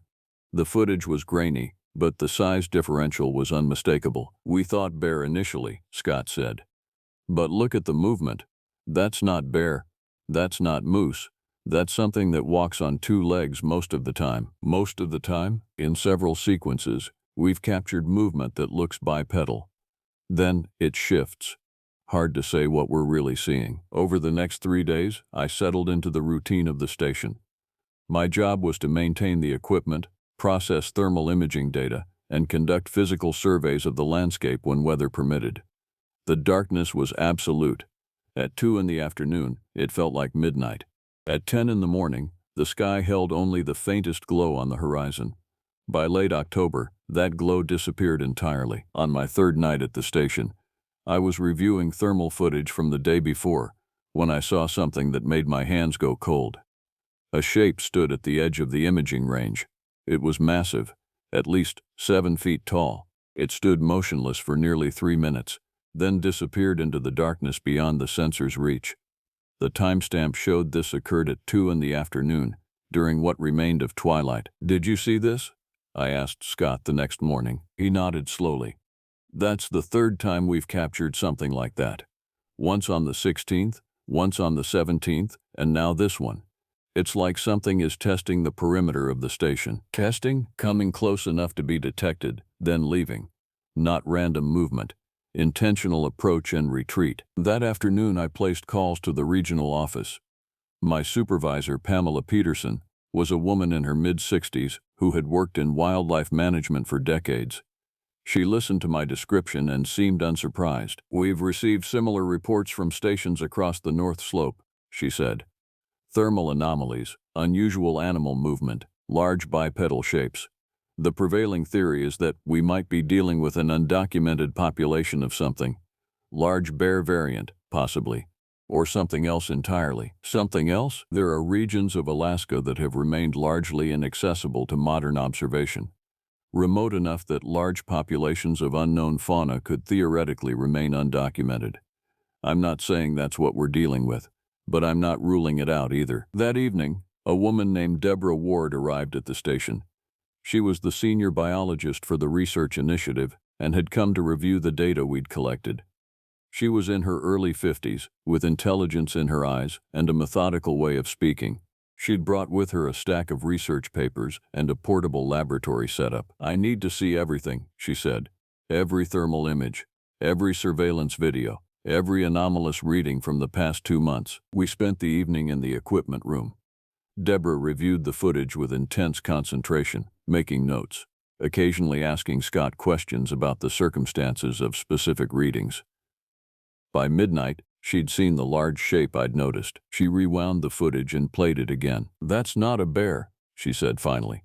"Bears don't stand still like that. They don't demonstrate awareness of observation equipment, and they definitely don't exhibit purposeful approach and retreat patterns." "What is it then?" I asked. "I don't know yet, but I think we need to expand our observation parameters." Over the next week, we installed additional thermal imaging stations at strategic points around the research facility. The goal was to create a more comprehensive surveillance network. As we worked, Scott mentioned that Howard, a local resident who worked as an independent contractor for various government agencies, had reported similar sightings around his camp 20 miles to the south. "Howard's been living in the Arctic for 30 years, Scott said. "He's not the type to report things unless he's certain. If he's saying he's seeing something unusual, that means something unusual is definitely there." We arranged to meet with Howard. He lived in a compound consisting of 3 structures: a main house, a storage facility, and an observation post. Howard himself was a man of about 30 years, lean and weathered by constant exposure to the elements. He greeted us cautiously. "I've been tracking movement for 2 weeks, he said, leading us to his observation post. "Large things, traveling in a pattern that suggests intelligence. They avoid the main roads and established trails. They move when visibility is lowest, which in this darkness is basically all the time." "Have you observed them directly?" Deborah asked. "Once, at extreme distance. Too dark to get a clear look, but I could see the shape against the snow. Tall, very tall, broader than a bear. The way it moved was wrong, like something learning how to navigate this landscape." "Learning?" I felt a chill that had nothing to do with the temperature. "Exploring," Howard corrected. "Like it didn't know the terrain and was figuring it out in real time. I've studied animal movement my whole life. That wasn't normal behavior." As we drove back to the station, Deborah was silent. When she finally spoke, her voice was measured. "We need to document this properly. Whatever is happening here, it's significant. Not from a threat perspective necessarily, but from a biological perspective. If there's an undocumented large mammal population in the Arctic, that's a discovery with major implications." But there was something in her tone that suggested she was worried about more than just biological documentation. By the end of the first week, we'd identified a clear pattern in the movements we were tracking. The large shapes approached the station at intervals of approximately 36 hours. They came from different directions, appeared to circle at a distance, then retreated. The thermal imaging showed what might have been multiple individuals, though the darkness and image quality made definitive counts impossible. Deborah established a hypothesis. "They're reconnoitering. That's military terminology, but it applies. They're studying us the way we're studying them, testing the perimeter, determining response patterns." "Animals don't do reconnaissance," Scott said. "That requires planning, intention, coordination." "Some animals do," Deborah replied. "Wolves, primates, elephants, anything with sufficient cognitive capacity. If we're dealing with something new, we can't assume we know its behavioral limits." I spent my 8th night at the station, unable to sleep. Around 3 in the morning, I heard something that froze every thought in my head. A sound from outside, not wind, not the settling of the building, something organic. It was difficult to characterize, but it seemed to come from the western edge of the compound. It was a sound like a moan, mixed with a low vocalization, something that had intention behind it. I recorded it on my phone. When I played it back in daylight, it sounded like nothing I'd ever heard before. Deborah listened to it twice, then asked me to send it to her secure server. "We need to analyze this acoustically," she said. "Compare it to known animal vocalizations. This might be the breakthrough we need to understand what we're dealing with. That same day, Howard arrived with a request. He'd found tracks, large tracks, in the snow beside his camp. Something had left clear impressions. He'd photographed them, but wanted us to examine them in person. The journey to Howard's camp took 2 hours through landscape that seemed increasingly hostile. The temperature had dropped to -15 Fahrenheit. The wind had picked up. The perpetual darkness felt less like the absence of light and more like the presence of something else, a tangible void that pressed against the windows of the vehicle. Howard's camp was a haven of shelter and preparation. The tracks were around the perimeter of his main building, laid out in deliberate paths. What struck me most was the size. Each footprint was nearly 13 inches long. The stride length suggested something moving with purpose, a creature that covered significant distance with efficient motion. Deborah examined the tracks with extreme care, photographing them from multiple angles, measuring them, taking samples of the snow surrounding them. "These are consistent with a bipedal hominid," she said. "The foot structure, the weight distribution, the stride pattern. If I didn't know better, I'd say these were human, but the size is wrong. Everything about the morphology is consistent with something larger than any human, yet with anatomically similar structure." "Are you suggesting what I think you're suggesting?" Scott's voice was tight. "I'm suggesting that we're dealing with something that defies easy classification. It might be a variant of an existing species. It might be something that's remained undocumented. It might be something that shouldn't exist according to our current understanding of the world. All of those possibilities are on the table." We stayed at Howard's camp that night. As darkness deepened, there was an incident that changed everything. Around midnight, Howard's external lights came on. He'd installed motion sensors that automatically triggered illumination if something approached the perimeter. The lights revealed nothing, but they revealed an absence that was somehow more terrifying than a presence would have been. Something large had been standing 20 feet from Howard's window, outside the illuminated area, in the darkness. When the lights activated, it had retreated, but Howard had seen its silhouette crossing through the light for just a fraction of a second. "Tall," he said. "Massive shoulders. The head was wrong, too elongated, too heavy in the jaw area." "Did it threaten?" Deborah asked. "It didn't attack, if that's what you mean. But it was there. It was watching. And when it saw the lights, it knew what they meant. It understood what light meant and chose to avoid it." Over the next few days, we documented everything. We expanded our sensor network. We analyzed the acoustic data. The hypothesis solidified. We were dealing with something intelligent, something that could learn, something that appeared to be studying our observation patterns with the same intensity we were studying its movements. On October 26th, Pamela arrived at the station. She came with authority, with concern, and with clear instructions. We were to continue our documentation, but we were to speak to no one outside of the immediate team. No reports to the press. No information to be shared beyond official channels. "There are implications here that extend beyond wildlife management," she said. "If this becomes public before we understand what we're dealing with, we'll have panic, we'll have hunters, we'll have a circus. We need to keep this contained until we have answers." That night, Deborah and I had a conversation in the equipment room. It was past midnight. The station was quiet except for the hum of technology and the moan of wind outside. "You know what this is, don't you?" I said. She was quiet for a long moment. "I have theories, and they're theories that require evidence that science says shouldn't exist. Cryptozoological evidence. Stories that have been relegated to folklore and pseudoscience for decades." "You're talking about what people call Bigfoot." "I'm talking about the possibility that something has remained outside of formal documentation despite centuries of human presence on this continent. The indigenous peoples of the Arctic have stories, old stories, about things in the darkness, about visitors from the deep places." "Do you believe it?" "I believe in data," Deborah said. "And the data is telling me that something large, intelligent, and bipedal is moving through this landscape with intention. Whether we call it Bigfoot or something else doesn't change the reality of its presence." The next morning, something changed. The activity patterns shifted. Instead of approaching at predictable intervals and retreating, something was establishing a permanent presence near the station. Our sensors showed a large shape that remained within 300 yards of the compound for nearly 6 hours. It didn't attack. It didn't attempt entry. It simply stood there, waiting, watching. Deborah studied the footage with growing concern. "It's not afraid anymore," she said. "It was testing our response patterns. Now it's ignoring them.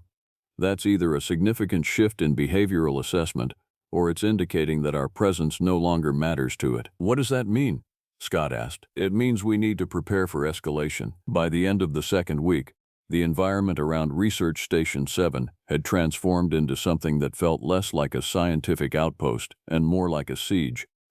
The large shapes were visible at the edges of our thermal imaging almost constantly. Sometimes we detected one individual. Sometimes we detected what appeared to be multiple entities moving in coordination. Howard's camp had experienced two incidents that moved beyond observation. The first was the destruction of his external lighting system. Something had torn down the motion-activated floodlights with a force that suggested enormous strength. The metal frames had been twisted and bent as though made of paper. The second was damage to the outer wall of his storage facility.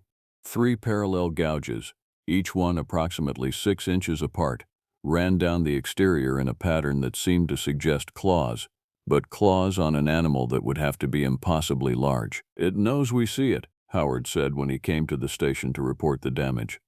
"It's telling us it knows. That's different from the first week. This isn't shy reconnaissance anymore.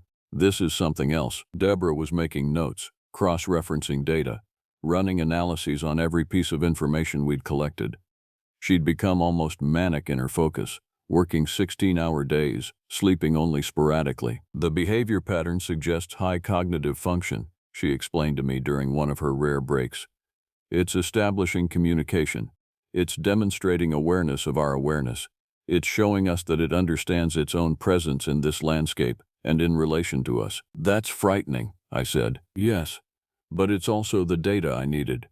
This isn't an animal operating on instinct.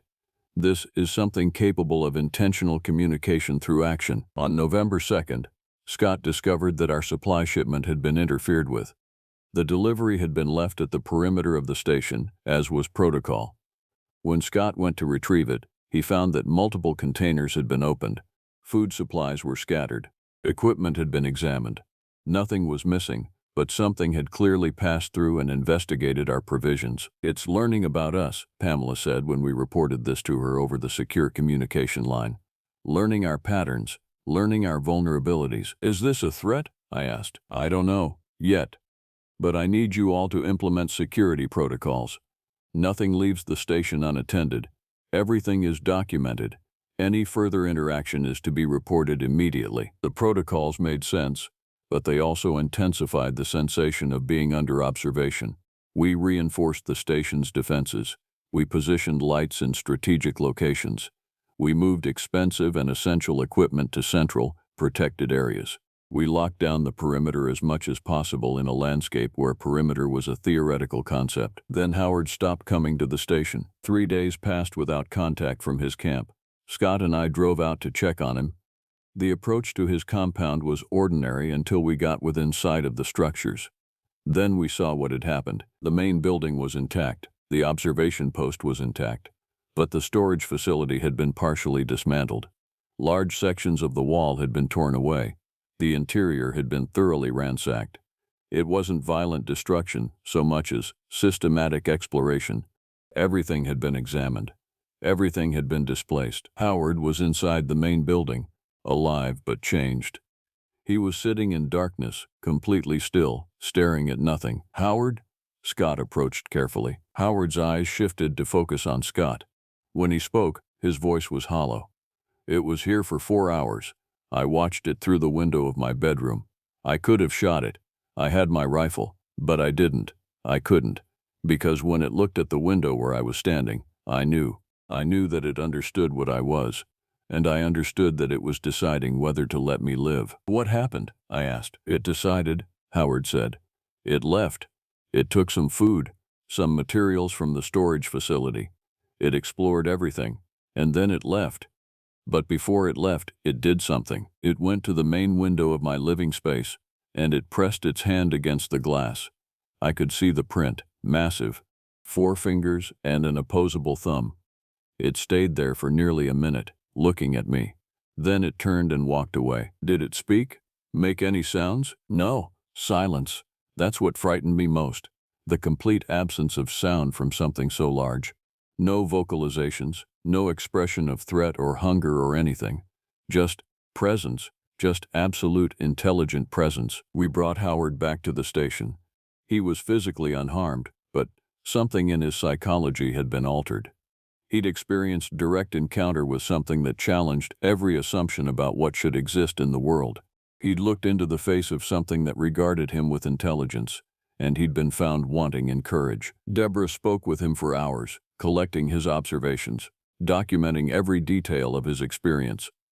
By the time she finished, she'd constructed a profile of the entity we were tracking. Large, extremely large, at least 7 to 8 feet tall based on Howard's window height and his observations. Massive upper body strength demonstrated by the structural damage. Highly intelligent, capable of learning human behavior patterns. Capable of communication through action and gesture. Possibly capable of choice, of decision-making. What do we do? Scott asked. We prepare, Deborah said. For what? I'm not entirely sure. But we prepare. Over the next 3 days, the activity around the station intensified. Multiple shapes approached at different times of day and night. They seemed to be testing different approaches, different times, different methods of interaction. It was clinical. It was methodical. It was terrifying. On November 5th, the temperature dropped to -35 Fahrenheit. The wind reached speeds of 45 miles per hour. The visibility was reduced to nothing. Conditions in the Arctic had reached the threshold where human survival outside the station became measured in minutes rather than hours. That night, something massive pressed against the exterior wall of the main building. We felt it through the structure, a steady pressure that lasted for nearly 30 seconds. Our thermal imaging captured nothing. Our motion sensors registered nothing, but the evidence of contact was undeniable. Something had placed its full weight against the building.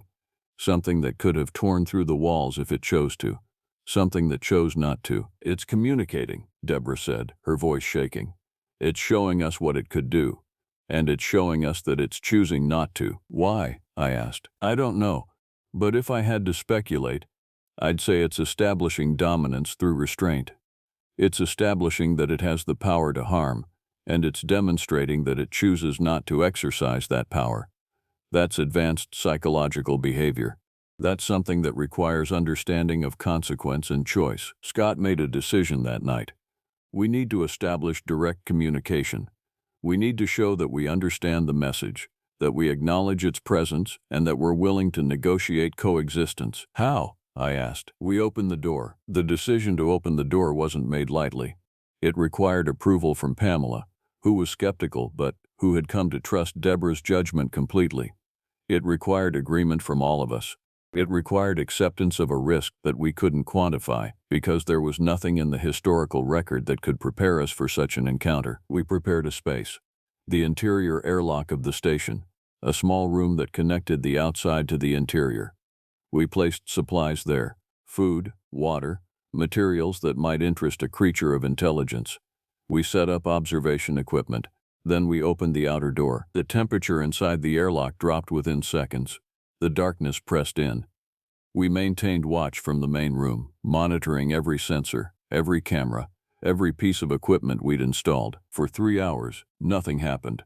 Then, around midnight, something approached the station. Our thermal imaging showed it stopping at the open door. It stayed there for nearly an hour, utterly motionless. The image quality was poor, but the size was unmistakable. It dwarfed the doorway. It had to crouch to fit within the frame. Then it moved. Slowly, deliberately. It entered the airlock. We watched as it examined the supplies. It picked up a container of dried food, sniffed it, set it down. It drank water. It moved through the space with a kind of careful intelligence, understanding that it was entering human territory, understanding the significance of the act. Deborah had instructed us to remain silent. No sudden movements, no aggressive posturing, just quiet observation. We watched as this impossible creature moved through the airlock, cataloging, understanding, processing. It picked up a piece of equipment, one of our small monitoring devices. It turned it over in massive hands, examining it with obvious curiosity. Then it set it down carefully and moved to the inner door, our primary airlock door, the one that would let it into the main station. It didn't try to open it. Instead, it turned, looked directly at the camera that was recording its every movement, and it made a sound, a vocalization, deeper than any animal we'd encountered. It carried what could only be described as modulation. It was almost musical, almost like speech translated through an alien throat. The sound reverberated through the station. I felt it in my chest. It seemed to carry intention, weight, meaning that we couldn't translate but could feel at a primal level. Then it turned and left. It moved back through the airlock, back out into the Arctic darkness, and disappeared into the thermal imagery as though it had never been there at all. "It knows the difference between us and it," Deborah said, her voice steady but tinged with something like awe. "It knows the difference between human space and its space. It came to acknowledge the boundary, to establish that it understands the boundary." "That's not how animals behave," Scott said. "No," Deborah agreed. "It's how conscious, intelligent beings behave. It's establishing protocol. It's demonstrating that it understands negotiation." Over the following days, the pattern continued. The entity would approach. It would enter the airlock. It would examine the supplies. It would make vocalizations. Sometimes it sounded angry. Sometimes it sounded questioning. Sometimes it sounded almost like song. And then it would leave. We analyzed every vocalization. We attempted to find patterns, to understand what it was communicating. Deborah worked with Howard, who had recovered some of his composure, to compare the sounds to any historical recordings or accounts of similar creatures. "The indigenous Arctic peoples have stories," Howard said. "Stories about the dark and what lives in it. Stories about things that watch, things that hunt. But the hunters have always been kept at a distance by respect. The creatures maintain boundary. They don't intrude on human space without permission." "Permission?" Scott asked. "Or acknowledgement? Or agreement to coexist?" It was Pamela who suggested the next step. She arrived in person on November 9th. Unusual for someone of her position. She was carrying research materials that seemed to fascinate her with intensity. "I've been researching historical accounts," she said. "Reports from indigenous peoples, early frontier accounts. There's a consistent pattern in the accounts that describe encounters with large bipedal creatures. These encounters almost always involve a moment where the creature acknowledges the human, a moment where something passes between them. Communication of a sort." "Communication of what?" I asked. "Warning, mostly. The message is consistent. Leave this place. This is our territory. Do not threaten. Do not extend your presence. Coexist at a distance or face consequences." "Has that ever been an account of violent contact?" Deborah asked. "Yes. But almost always when humans initiated the threat, when hunters attempted to kill the creatures, the response was decisive. When humans simply acknowledged the presence and respected the boundary, coexistence was maintained." That night, we made the decision. We would attempt intentional communication. We would place an object in the airlock that represented acknowledgement, a gesture of recognition, a symbol that we understood what was being established here. Scott chose what to leave. A flag, a simple fabric flag. We'd leave it in the center of the airlock, visible and symbolic, a marker that we acknowledged presence and respected boundary. We opened the outer door again. We placed the flag. We waited. The entity came. It approached during the period between midnight and dawn, when the darkness was absolute and only our thermal imaging could see it. It entered the airlock. It found the flag. For a long time it simply stood there, looking at the fabric. Then, slowly, almost reverently, it reached out and touched it. One massive hand extended, fingers splayed, and it made contact with the fabric. It remained in contact for nearly 5 minutes. Then it withdrew its hand and turned to leave. But before it exited, it placed something on the ground beside the flag. Something it had brought with it. We waited until the thermal imaging confirmed it was gone. Scott entered the airlock and retrieved the object. It was a bone, large, thick, cleaned and ancient. It had been carefully preserved, which suggested intentional value. It was a gift, an acknowledgement, a reciprocation of gesture. With the exchange of objects came a shift in the relationship between us and the entity. The approach patterns changed. The vocalizations became less frequent. The pressure against the station walls ceased. In its place came a strange kind of peace, a coexistence that was built on mutual acknowledgement and respect for boundary. Howard had recovered enough to return to his camp, though he stayed in close contact with the station. He reported that the damage to his facility had not been repaired, but it had not been expanded either. The creature seemed to have established its interest and moved on to some other concern. Deborah continued her analysis, running acoustic data through every available database, comparing the vocalizations to every known animal sound, every recorded primate's call, every exotic creature vocalization in existence. The patterns she found were consistent. The creature was producing structured sound. It was capable of modulation. It was capable of what could only be called deliberate communication. "I think it's trying to teach us something," she said on November 14th. "The vocalizations are becoming increasingly varied, increasingly complex. It's like it's demonstrating range, like it's showing us the scope of its communicative capability." On November 16th, Pamela arrived again. This time she brought with her authorization for something that we hadn't dared suggest but had all considered. Authorization to expand our documentation period, to extend our observation through the winter solstice, to capture as much data as possible before the isolation forced us to withdraw. "The regional office understands what's happening here," she said. "And they want documentation. They want evidence. They want something that cannot be denied or dismissed." "Why?" Scott asked. "What's the endgame?" "Recognition," Pamela said simply. "This creature, or these creatures, exist outside of the scientific record. They exist in folklore and indigenous testimony and isolated reports. But they have never been formally documented by institutions that can force broader acknowledgement. Your work here is creating that documentation.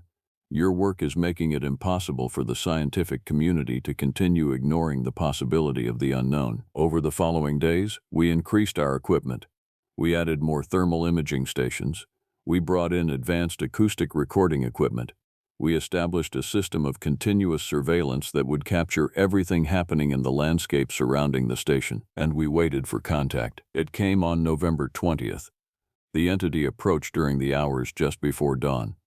But this time it came closer than it had since the early reconnaissance phase. It approached to within 50 feet of the station's main door, and it called. The vocalization was different from anything we'd recorded before. It was structured. It had rhythm. It had progression. It lasted for nearly 2 minutes, and every moment of it was captured by our recording equipment. Deborah listened to the playback repeatedly. By the end of the first day, she was convinced of something that she'd been reluctant to state openly. "It's language," she said. "Not human language, not primate vocalizations, but language nonetheless. It has structure, it has grammar, it has intention." "What is it saying?" I asked. "I don't know, but I believe it's trying to communicate something specific, something that matters. The repetition, the structure, the variation in pitch and tone. It's trying to transmit information." We attempted responses. Scott and I made vocalizations that mimicked patterns from the recordings. The creature responded with what could only be described as corrections. When we deviated from specific patterns, it would repeat them. When we approximated patterns correctly, the response was different, almost encouraging. It was like being taught by something that inhabited a completely different reality. Howard brought indigenous knowledge to the analysis.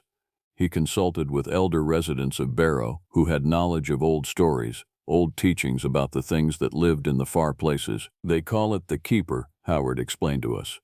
"The old stories say that something maintains the balance of the land, something that ensures that humans don't exceed their boundary, something that can teach, can warn, can enforce if necessary."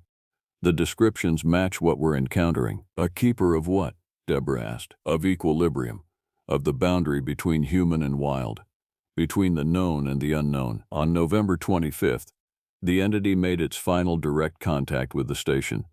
It approached during full darkness and entered the airlock without hesitation. But this time it left something more than a bone. It left tracks, clear, deliberate footprints in the frost that had accumulated on the airlock floor. 1 step, 2 steps, 3. Each print was perfect. Each print was precisely placed. And in the center of the floor, It left one of our motion sensors, the one it had examined weeks before, but altered. Deliberately bent and shaped into a form that was almost geometric. A transformation of human technology into something else.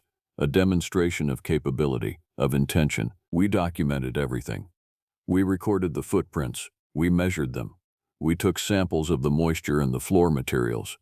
We treated it like the most important evidence we might ever hold. After that night, the entity withdrew. Our thermal imaging showed it moving away from the station, back into the vast darkness of the tundra.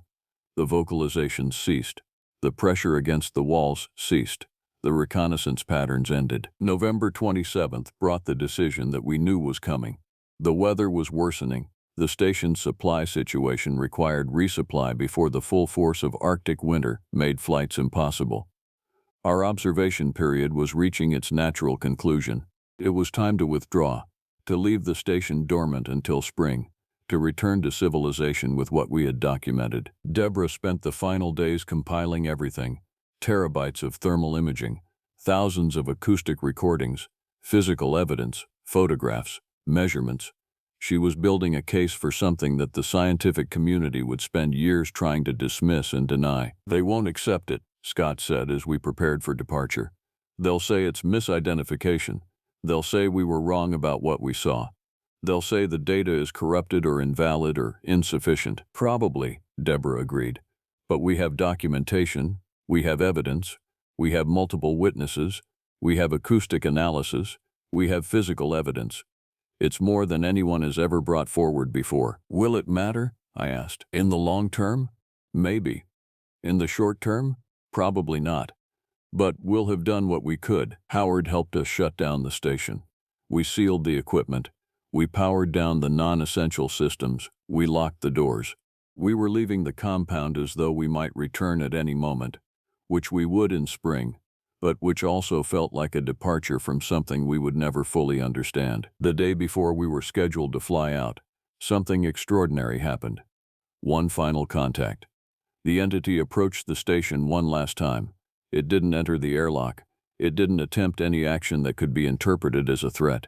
It simply stood at the edge of the illuminated area near the front door. We could see its silhouette clearly. Massive, powerful, built in a way that was humanoid but utterly alien. It stood there for nearly an hour, perfectly motionless, and then it moved closer. It approached the window where we were watching, where Deborah and Scott and I were standing, seeing it for the first time with our eyes rather than through thermal imaging or photographs. It pressed its face to the window. The forehead was broad, the jaw was heavy, the eyes were large and intelligent, absolutely intelligent. It regarded us with something that I can only describe as sadness, as though it was acknowledging something that it knew we could never fully comprehend. Something about the nature of boundaries, about the separation between worlds, about the cost of coexistence without true connection. Then it pulled away from the window and disappeared into the darkness. We watched the thermal imaging as it walked away from the station, back into the tundra, back into whatever landscape it inhabited beyond our capacity to observe and measure. At dawn, we boarded the aircraft that would take us back to Barrow. As the plane climbed, I looked down at the landscape below. The frozen tundra, the infinite expanse of ice and darkness. Somewhere in that landscape was something that existed outside of the documented world. Something intelligent, something choosing to remain hidden, something that had acknowledged us and then released us, allowing us to leave with the knowledge we'd gained, the questions we couldn't answer, and the profound realization that the world was larger and stranger than science had allowed us to imagine. Pamela reviewed our entire documentation package. She placed it in secure storage with restricted access. She began the process of creating official reports that would, in the fullness of time, be made available to credentialed research professionals, but not yet. Not until the scientific community had moved beyond automatic dismissal. Not until evidence could be presented in a context where it might be seriously considered. Scott returned to his position at the Northern Research Initiative. Howard continued maintaining his camp at the Southern Observation Post.